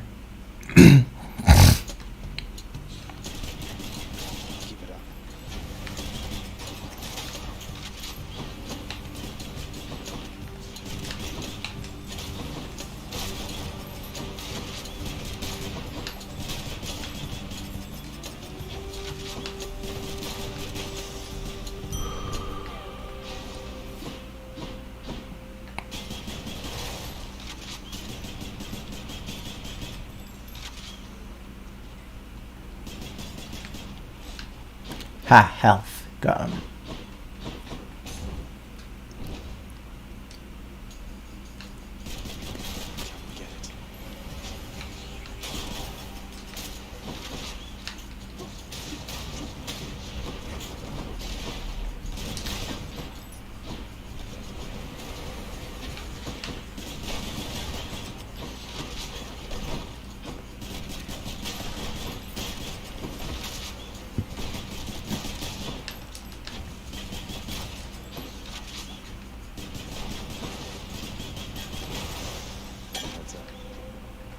Got him.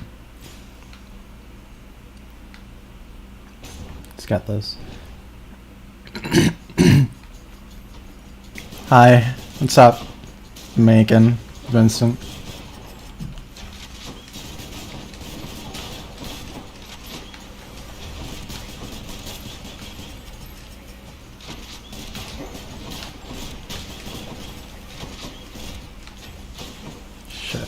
Shit.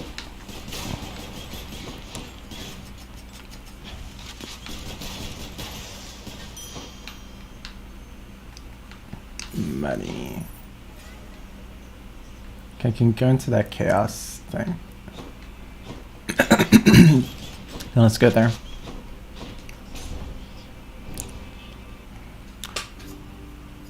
Wait, what? I thought I went into the chaos thing. Oh. Whatever. Oh shit. It's Sisyphus. Have you had run-ins with Tisiphone the Fury here before? Tisiphone? Why, yes, I have in fact. She is, although I think she's back to deal with me.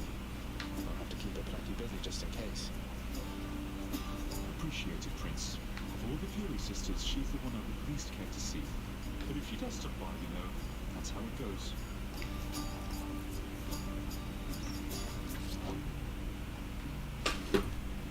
What the heck? My controller got disconnected. Let's see.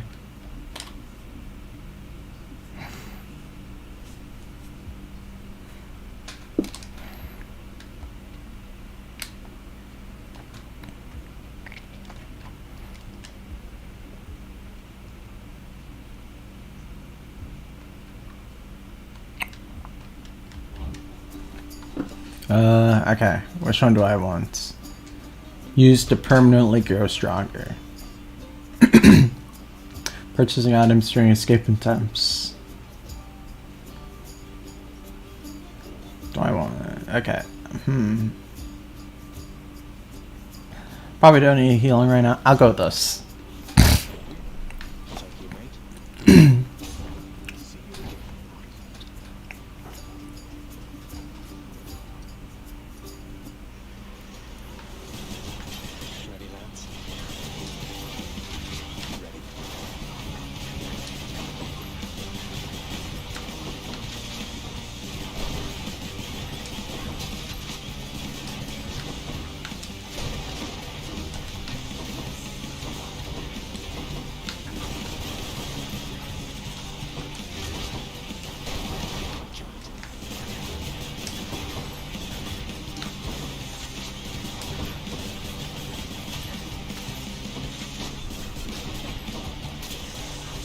Got him.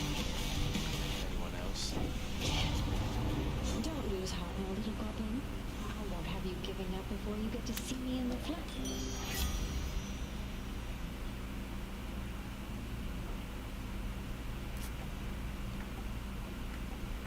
How about this? I never liked the short range blast power up much.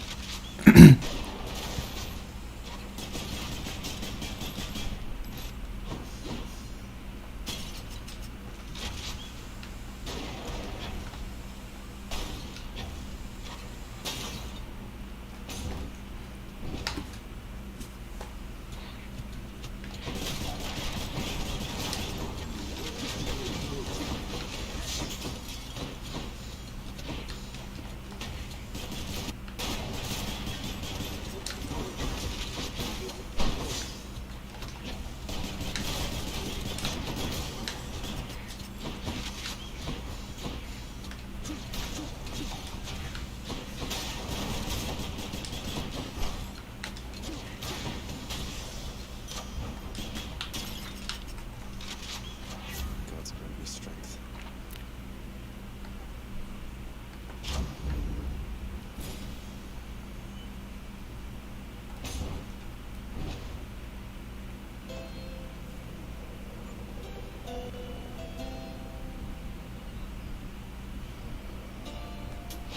Always a pleasure, Carol.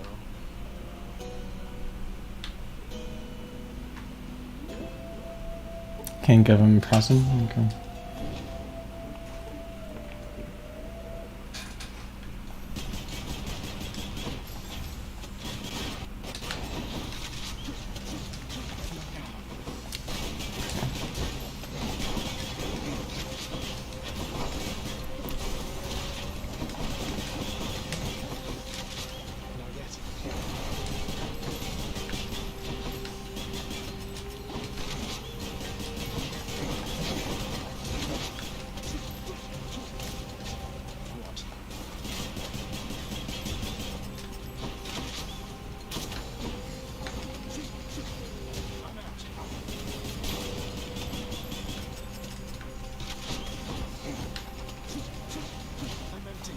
Got him.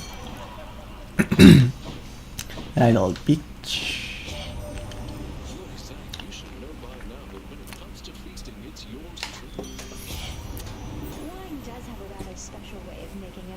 look even more beautiful than ever, Dionysus dear. And from such beauty why long-lasting love is born. And also shorter-lasting love much of the time.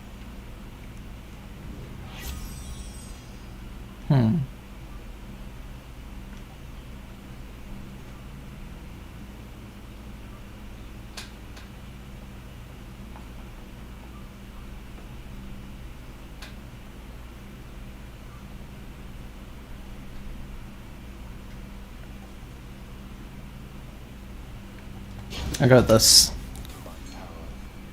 Combined power. Prophecy foretold. Got him. That probably will end up being something good when I get back over there. To Hades. To the place where I live. In Hades.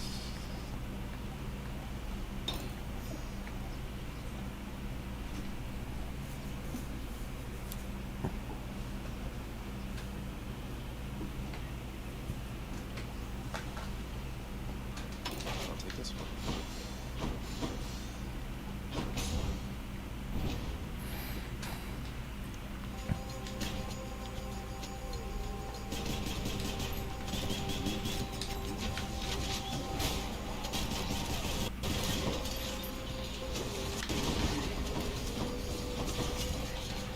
Not yet.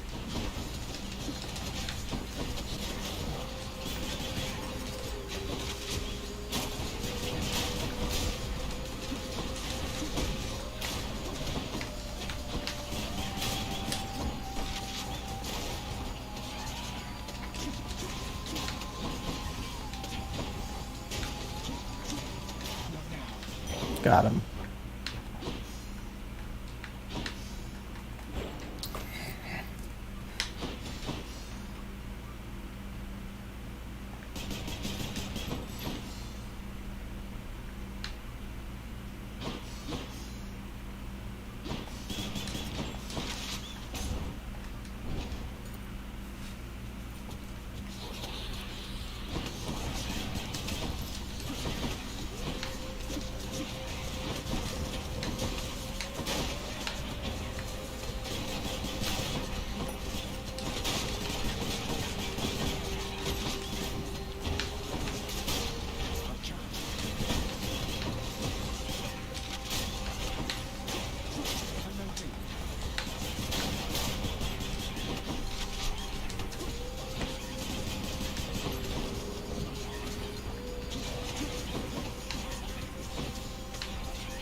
Charon's shop.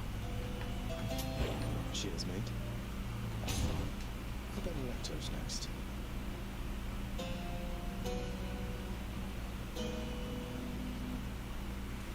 Greetings, Electo. Oh, got him. Got it right. You really must like pain an awful lot, Red Blood. You see, Electo? Turns out we have a common interest after all. Did you just... Don't you ever compare yourself to me again, you trash. You want more pain? I'm happy to oblige.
Oh shit, there was a health thing over there. I should have gotten it. Oh, well, I'm at max health anyway, so I guess it doesn't matter. Well, Father, trespassing through your secret hall and going up. Should be useful. Broke out of Tartarus.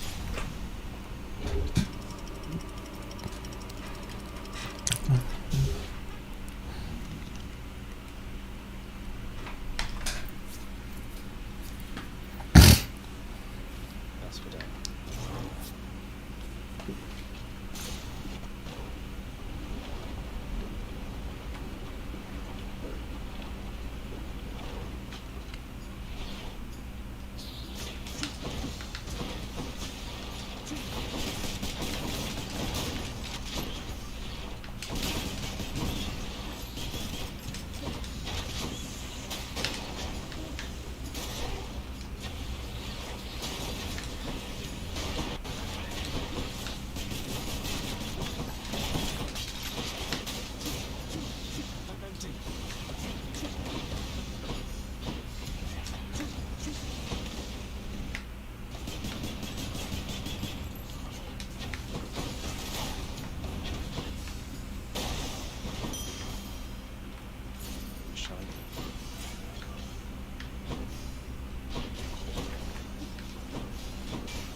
Max health, gotta.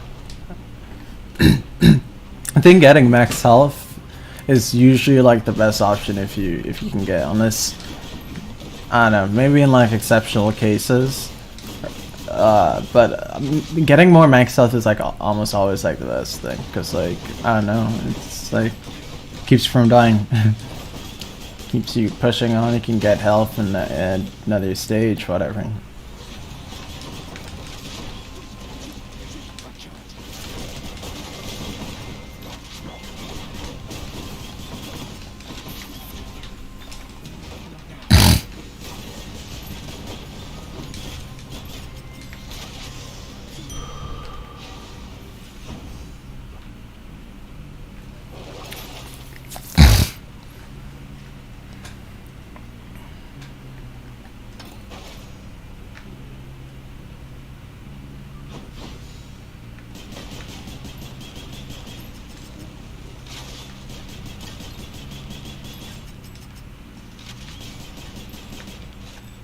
Yay, got health.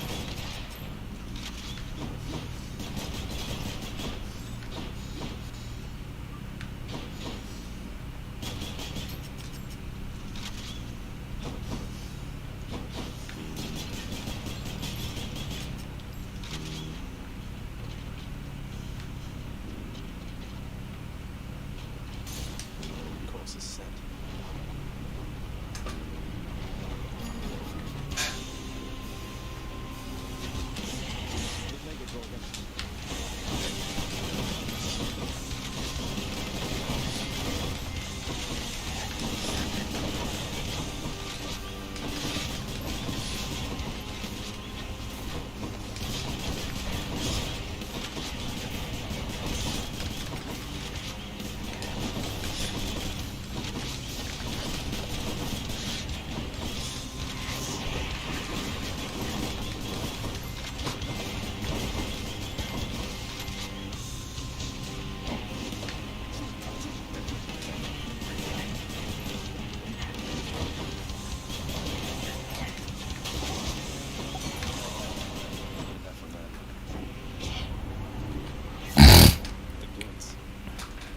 Deal more damage and 3 or more foes are hangover reflected.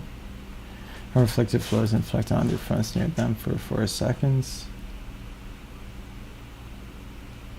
I'll go with this.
So, Aphrodite reached you first, did she?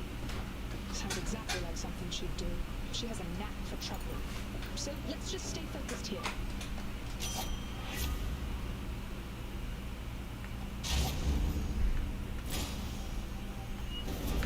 Let's try it. Who dares?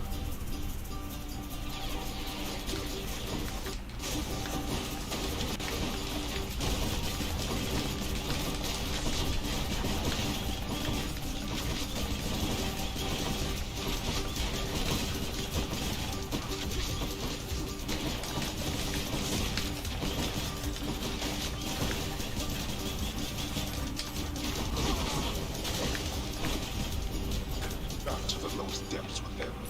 Peace and quiet. Got him. Max health.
Here's the fee.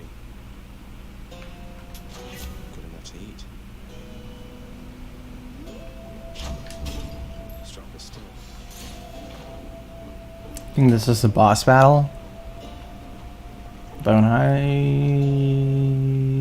Hydra? Yeah, it's Bone Hydra. Changed up your look again, have you, Hydra?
Got him.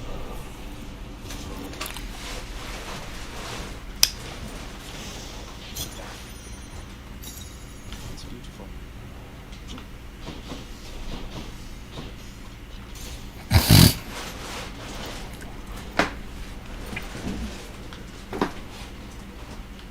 Did you even take any deaths? I don't think so. That's good.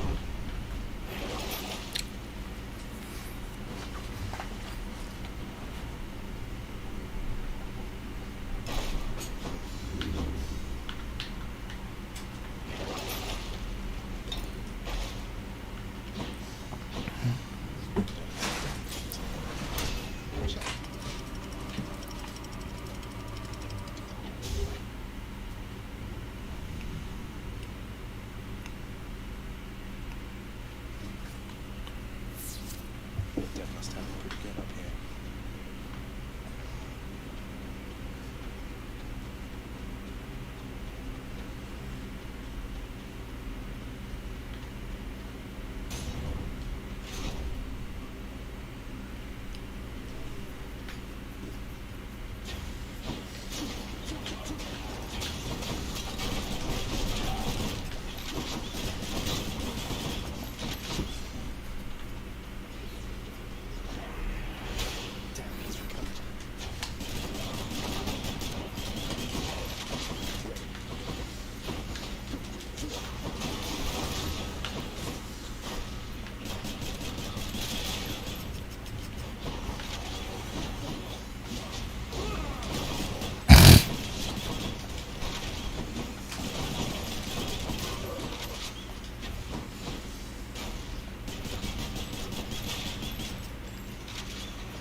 I'll do those. Oh shit, that does seem strong.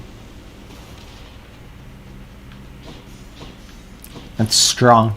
Strong. Here's something. Death approaches. The heck is this?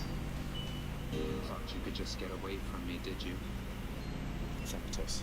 I figured it was only a matter of time before Father sent you after me to do this. Zagreus, is that really why you think I'm here?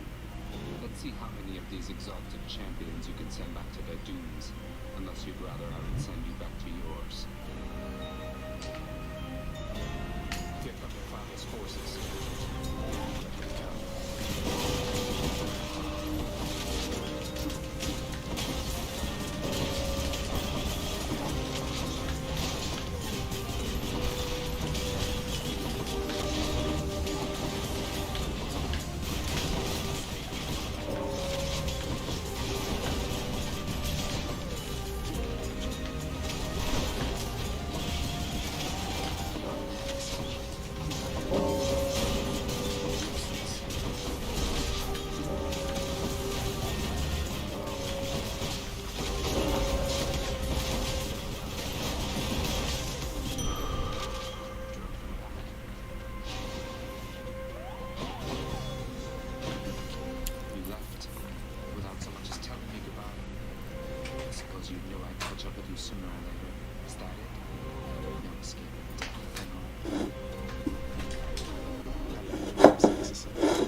Yay, not to find anyone. Oh shit, I got a ton of health from that.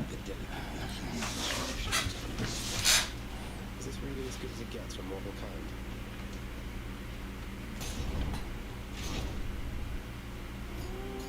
Not yet.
We have a pest problem.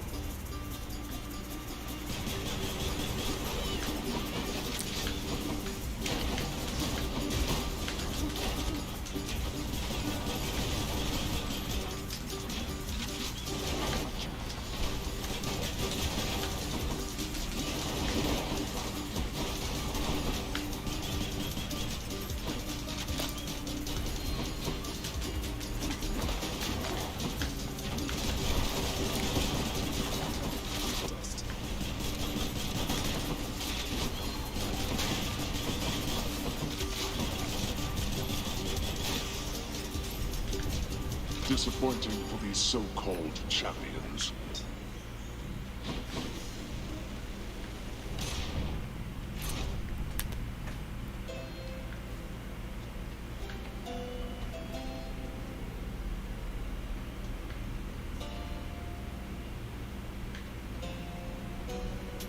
Always hits the spot.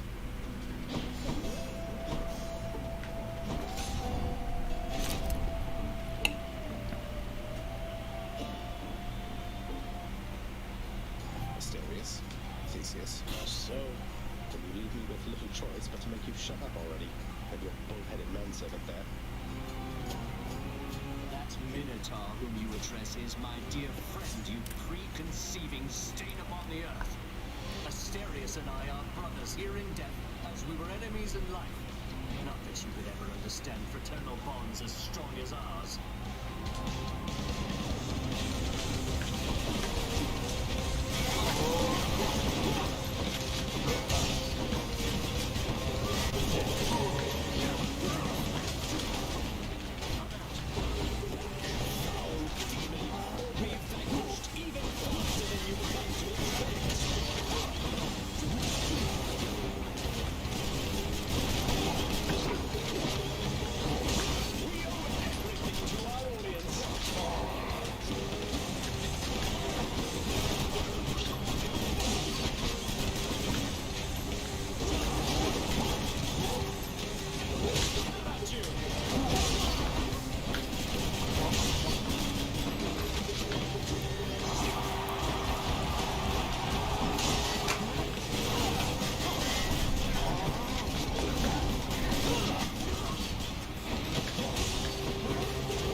Got him.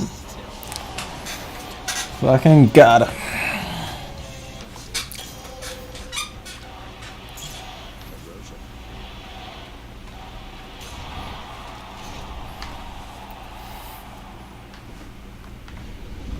Go on and try.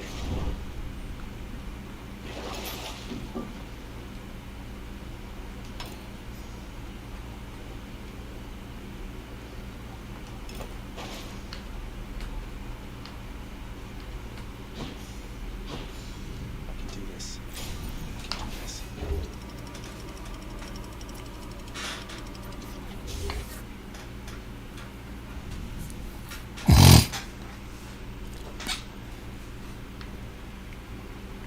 Almost out of here.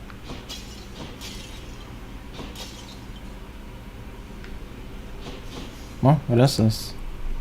At last, the willful prince has ventured all the way up to the surface of the mortal realm. Yet still he is encased within the earth itself. We'll see about that.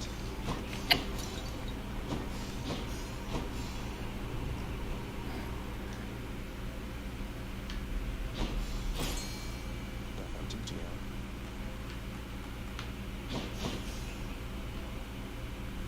Something I can use.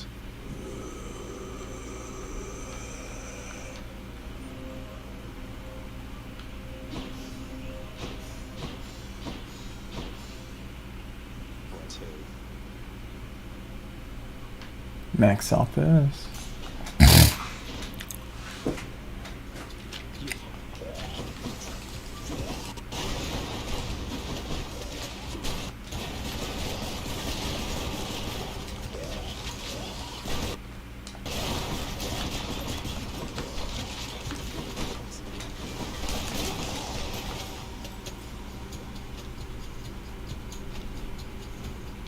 Oh, South America.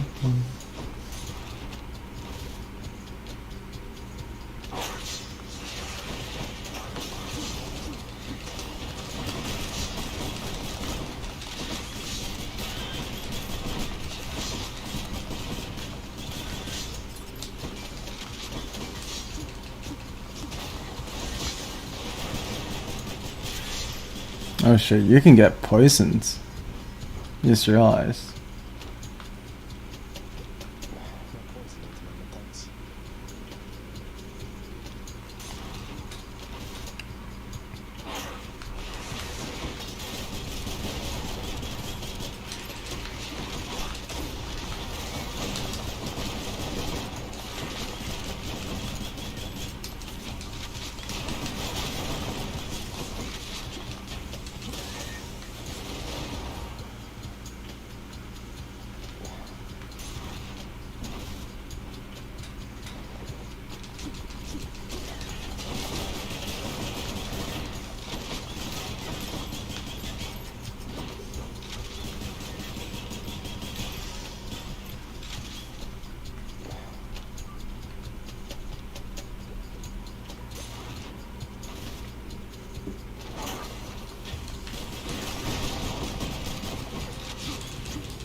Oh, there's no curing spot for poison in this room?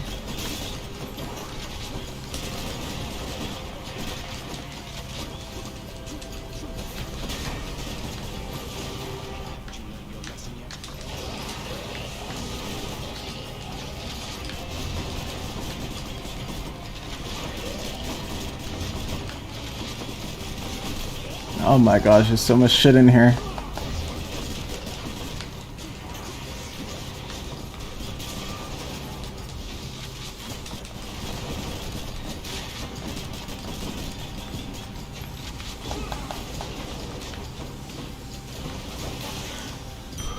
Oh, thank God.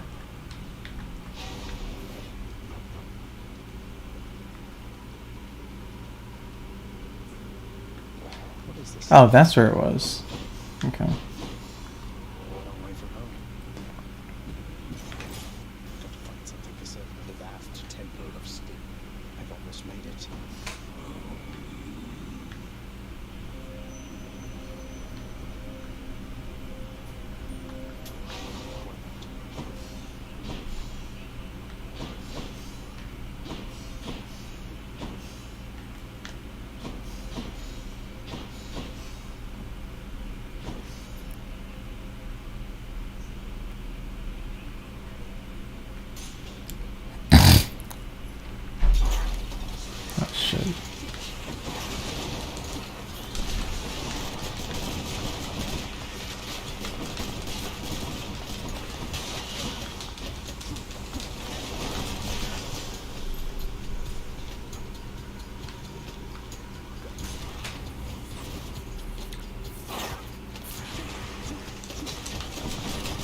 Man, this poison shit's crazy.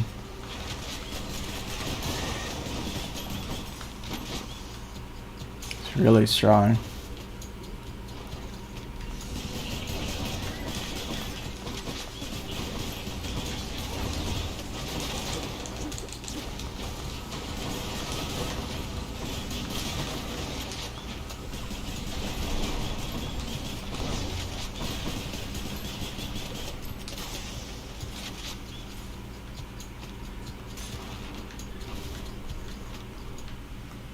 Center storage. Got him.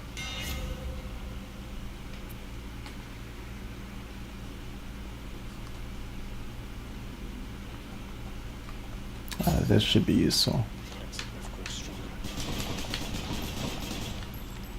Yeah, that should be useful.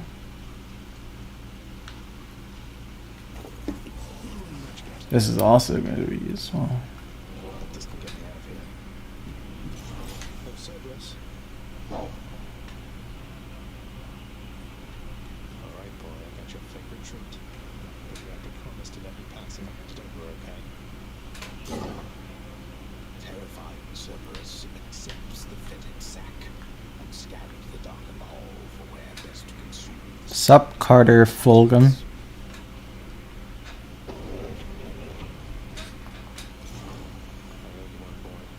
Got him. Okay. Shit. Am I leaving? Did I really win? Oh fuck. Oh fuck. Oh fuck. Let's see what happens. Dun dun dun. Oh shit, it's Hades.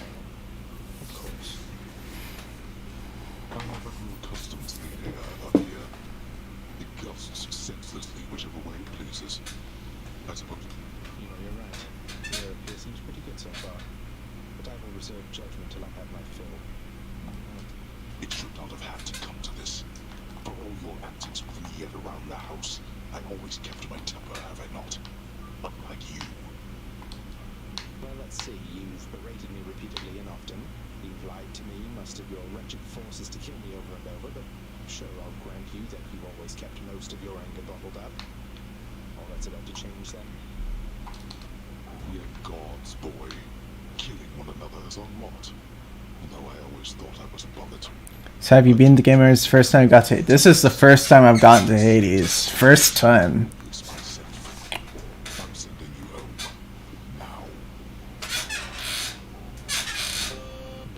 Ooh, let's see what happens.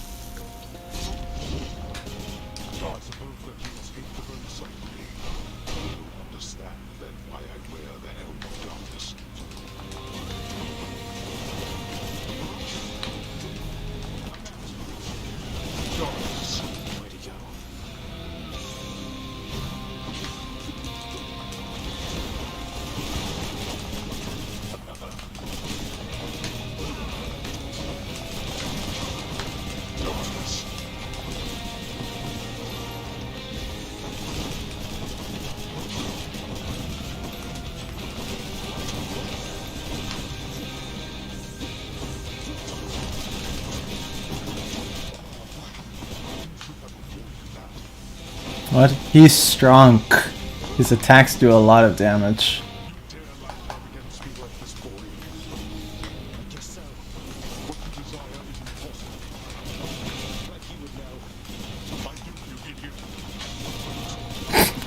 Lol, I do, you idiot.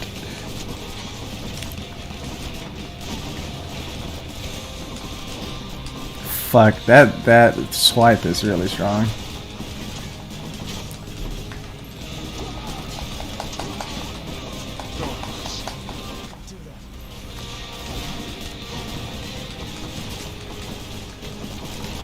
Shit. Ah, thanks. Damn. I feel like I was getting it, but I didn't have any more death-defying things.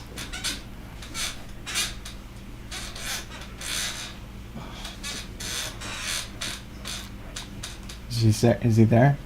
Did he teleport?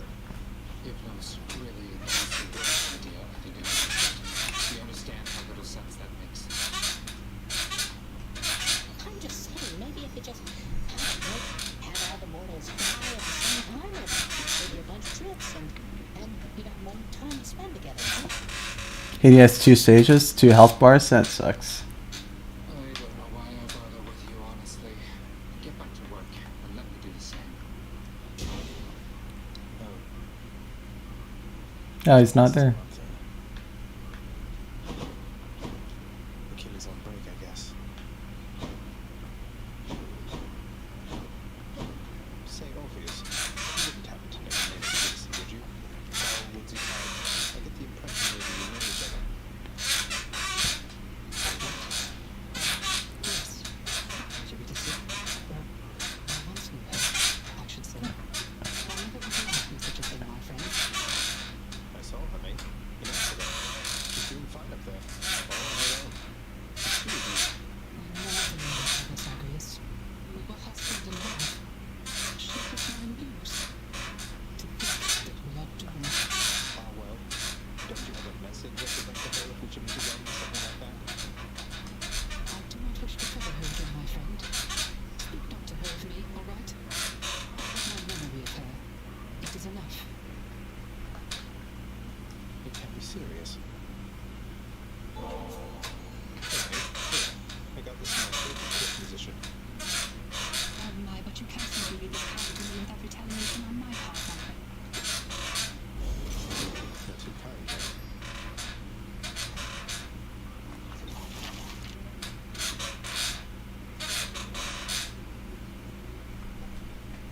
I can't. How many of these units do I have? Yeah, that's all. Contract around another job. The more I know about the intel, the better off I'll be. Go away. Hey, look, I know you're just doing your job out there. Anyway, I'll slip through it. That was part of our points. Then you take your father's feelings about your business. thanks. Have I somewhat created the impression that I wish to... I finally made it to mistakes. Confronting something that I haven't cold. Maybe like a bastard, but I was so close. Do not despair, as I told you before. With effort and with time, most any setback can be overcome. Oh yeah, sure. Thanks. You have come closer to your goal. Achieve it. I would prefer to just do it by myself, but thanks for the offer, Carter. This one's for you. I can claim this. Keys. I got the keys, the keys, keys.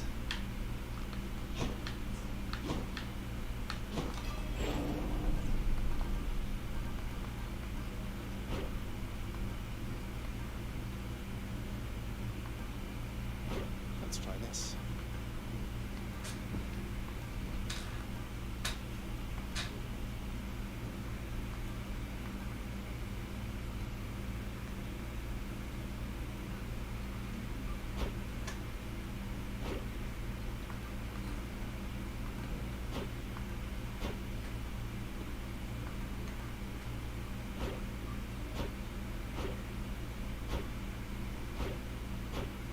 What the fuck?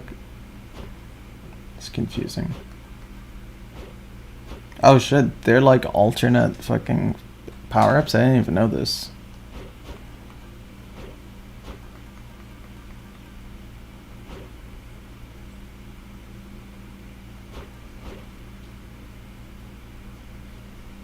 Oh shit, that sounds useful.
Demeter.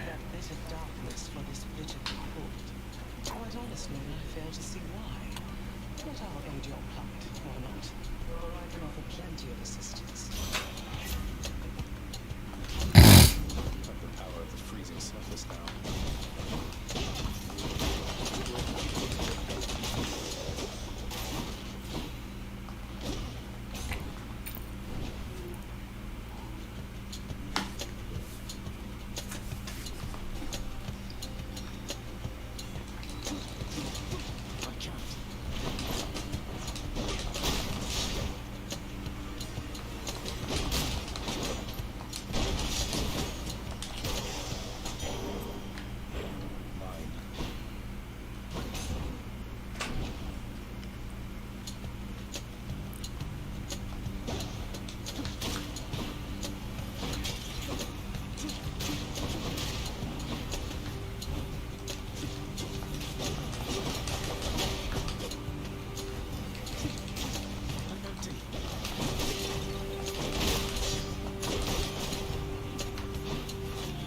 Oh shit, I accidentally picked that up.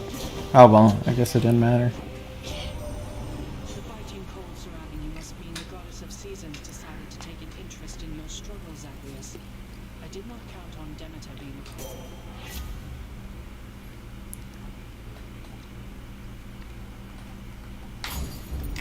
The shield of light.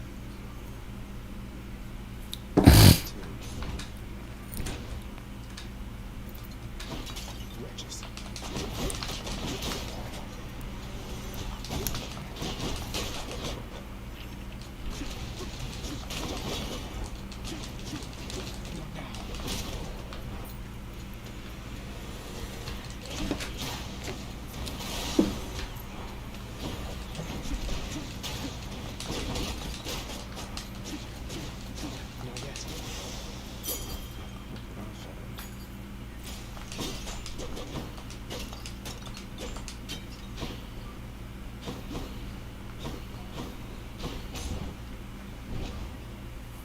Max health.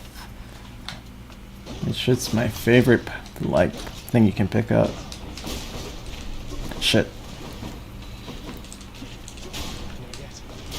Got him. Shit.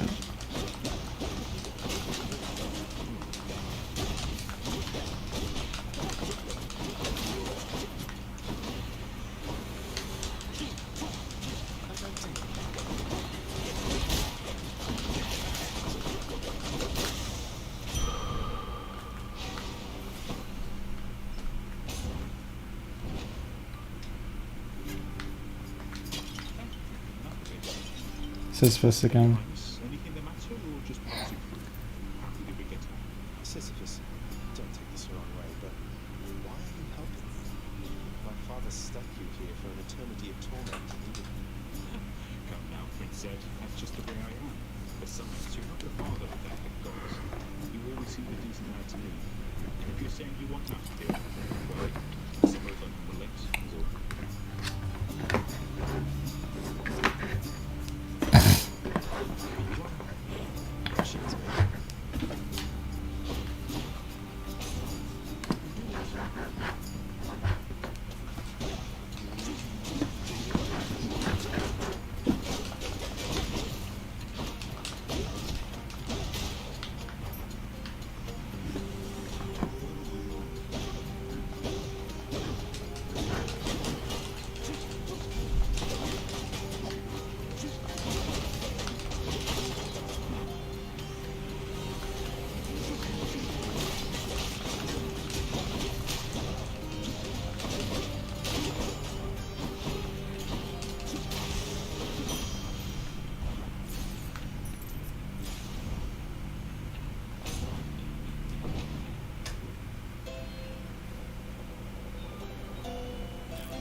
Damn, that does seem useful.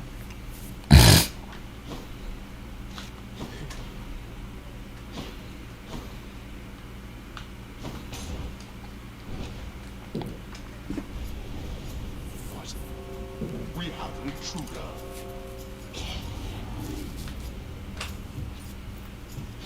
Oh, this is trouble.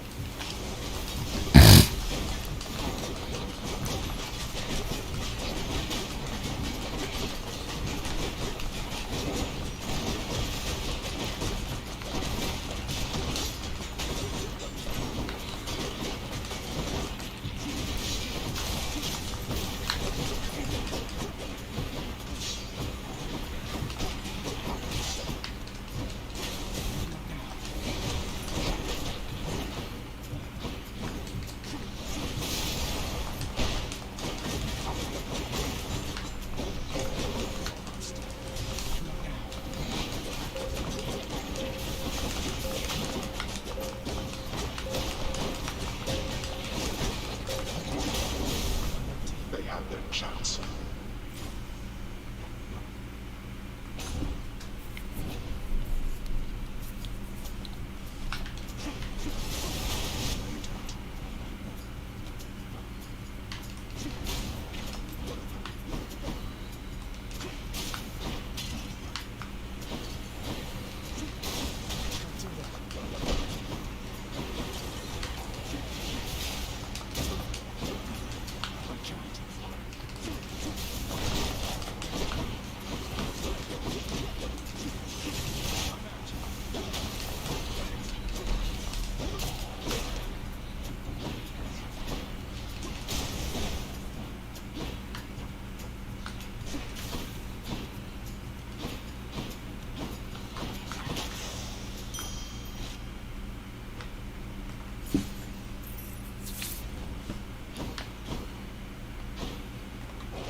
That's better.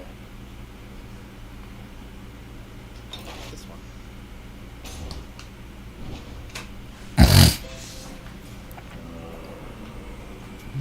Just what I need. Please be Meg. Oh, really? Fists, I think, are my favorite ones, just because they're super fast-paced, and I tend to do pretty well with them. My father sent you to stop me, that's all.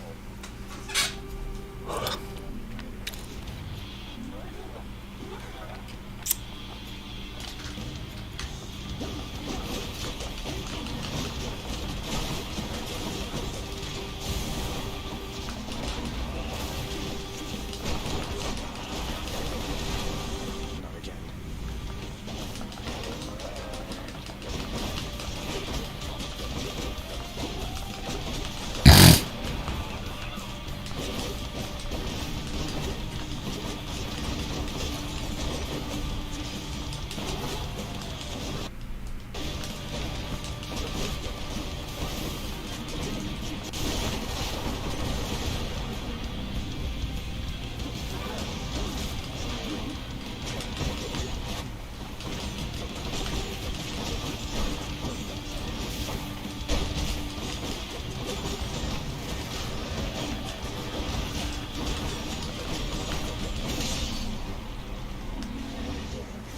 There's an aspect? I didn't even know weapons had aspects. What's an aspect?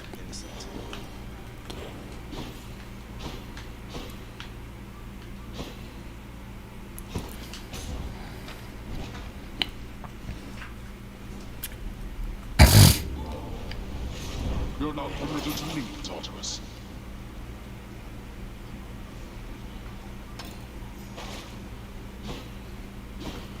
Nowhere to go but up.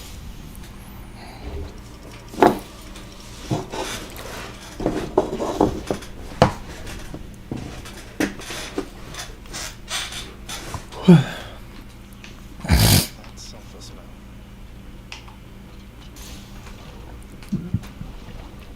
This might... I'm gonna stop after this. This is... Just wanted to do one more. This is the last playthrough I'm going to do for today. I'm gonna stop streaming after this.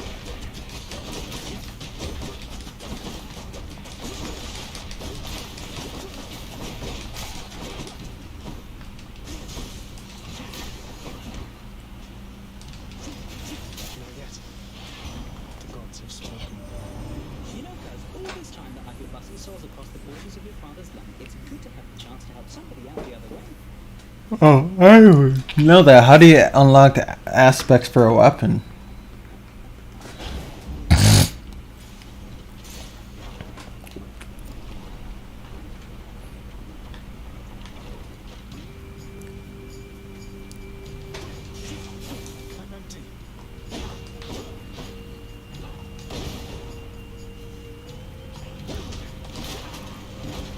Oh shit. I didn't realize I was gonna fall.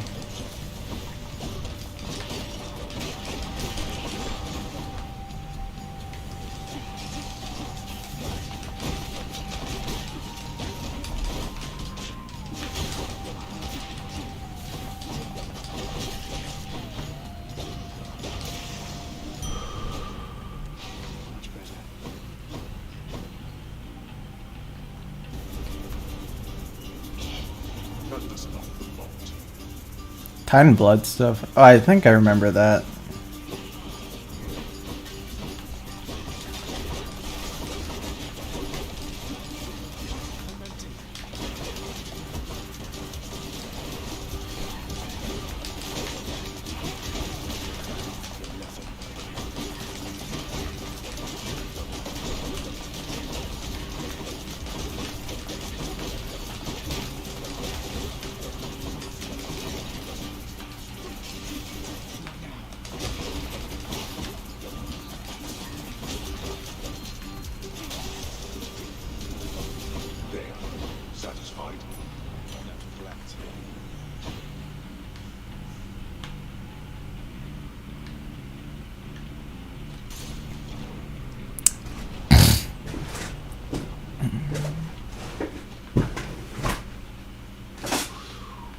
Yeah, you don't have to find anyone.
just, I think I wanted to tell you more of Orpheus, since he's court musician in my father's house.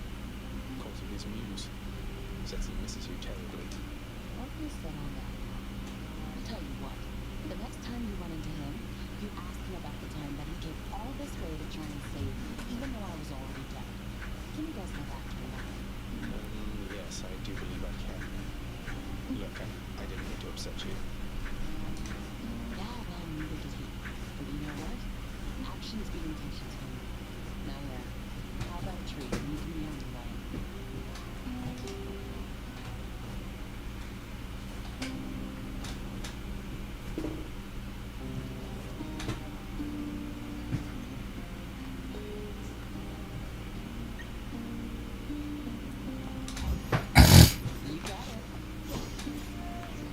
Better already. See you again.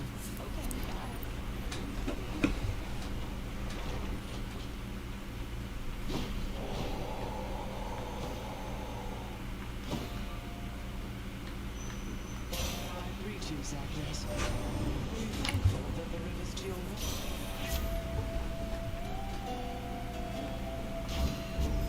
Ah, that's interesting.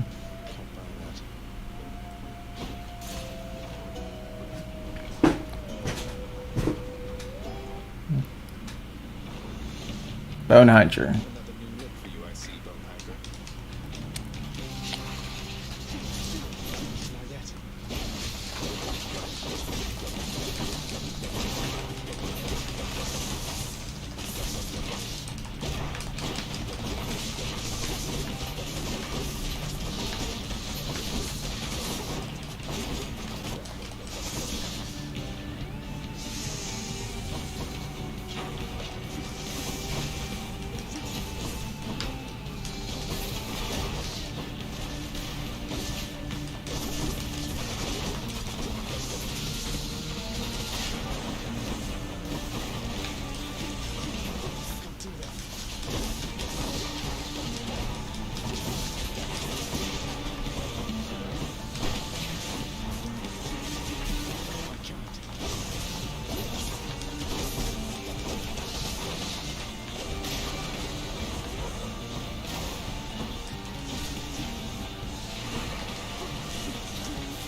And I was close to beating him. Got him.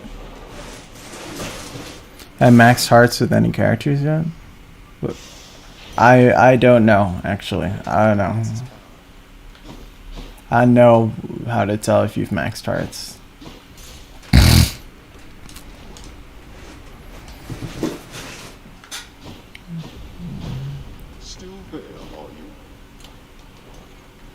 Damn. No, restoring health didn't even really do anything. That sucks. Whatever.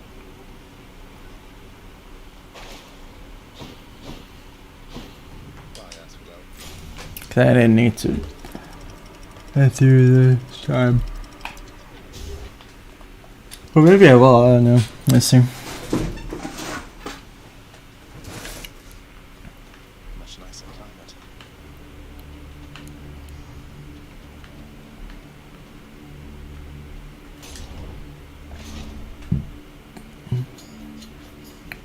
Who dies first?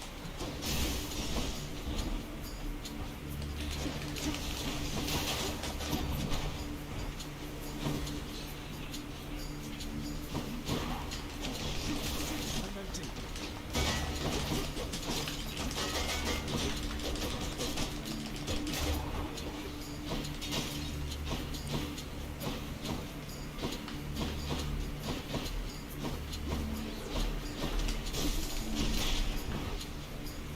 Must be the last of them. Not yet.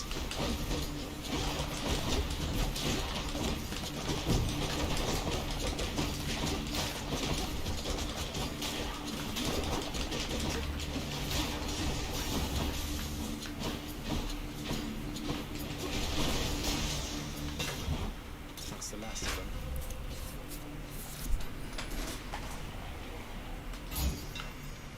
Feels lighter than before.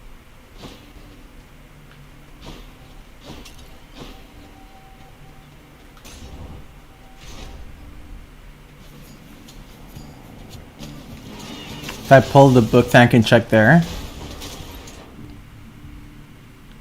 Well, I don't know how to do that.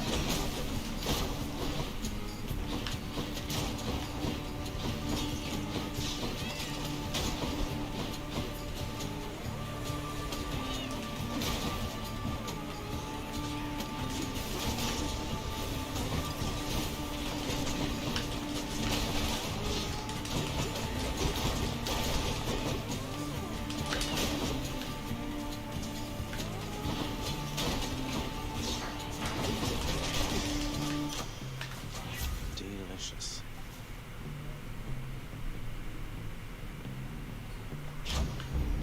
Zesty.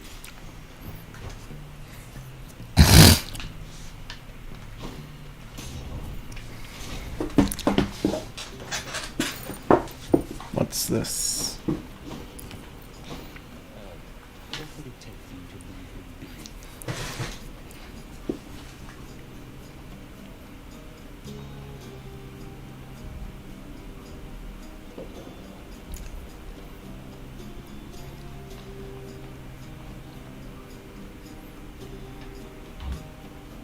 I don't know if I have the codex or not. If I did, I wouldn't know how to access it. I'll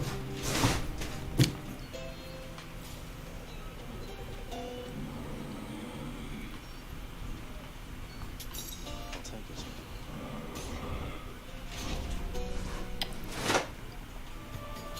Minotaur. You come from the bowels of hell. This is not your place. Agreed on both counts. I will not.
got him.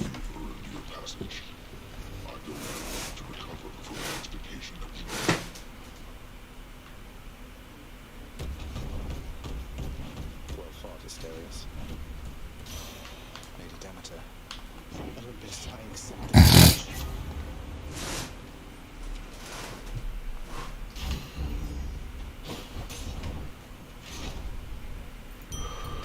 It's C, but I'm not on keyboard, but okay. I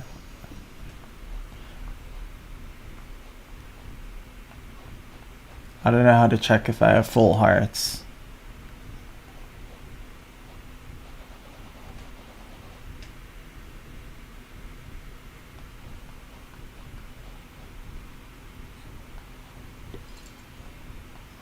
Oh, I guess I can check this way. I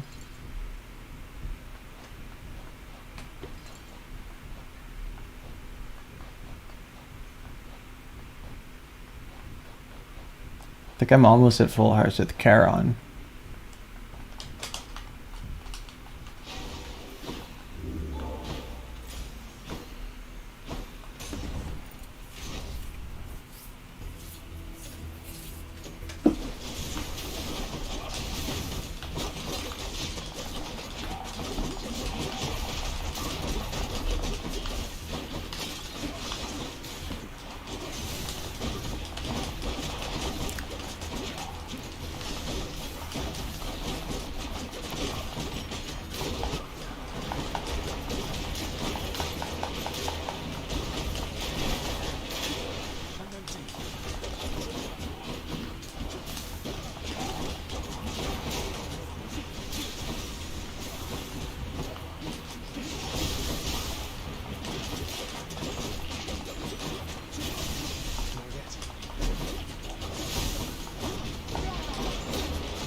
Allow me, boy, to introduce some of my loyal subjects.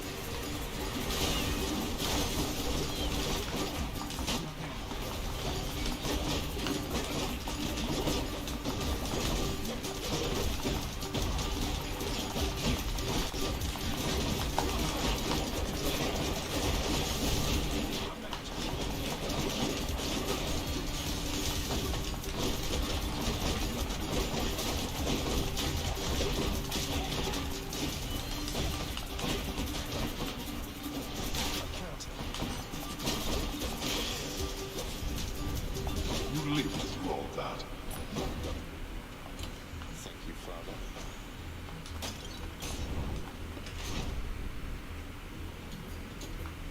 Bright souls.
peace.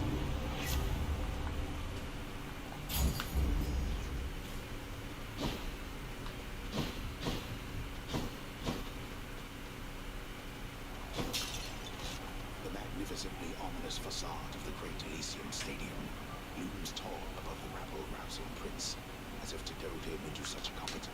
Cheers to the vote of confidence, old man. Who's the narrator? Okay.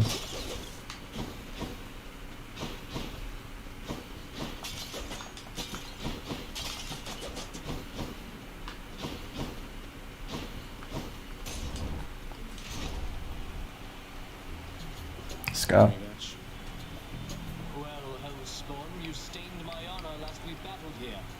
But as you plainly see, I have Shouldn't I be the champion of Elysium now that I've beaten you? Isn't there someone else around to challenge me? Ah, very clever, fiend. Invoking Heracles' name in an attempt to drive me to a jealous rage.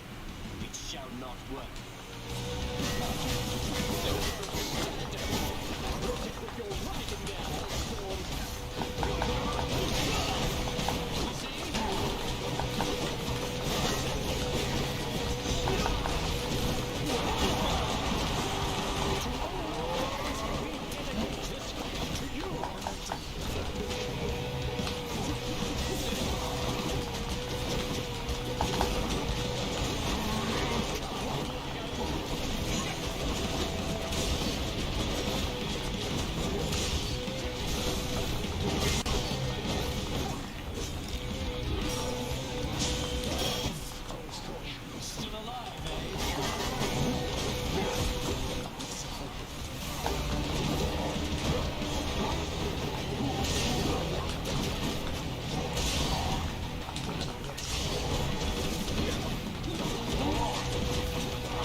Shit. I did not see that coming. Alright, that's it then. That's it. I'm gonna stop streaming now. Losing to Theseus.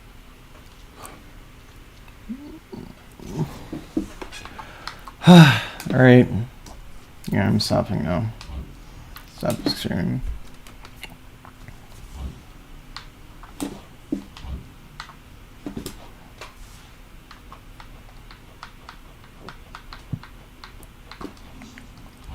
Alright, thanks so much for watching, guys. Make sure to check out my stream next month. And see you around. Bye! Wait, hold on. Okay, yeah.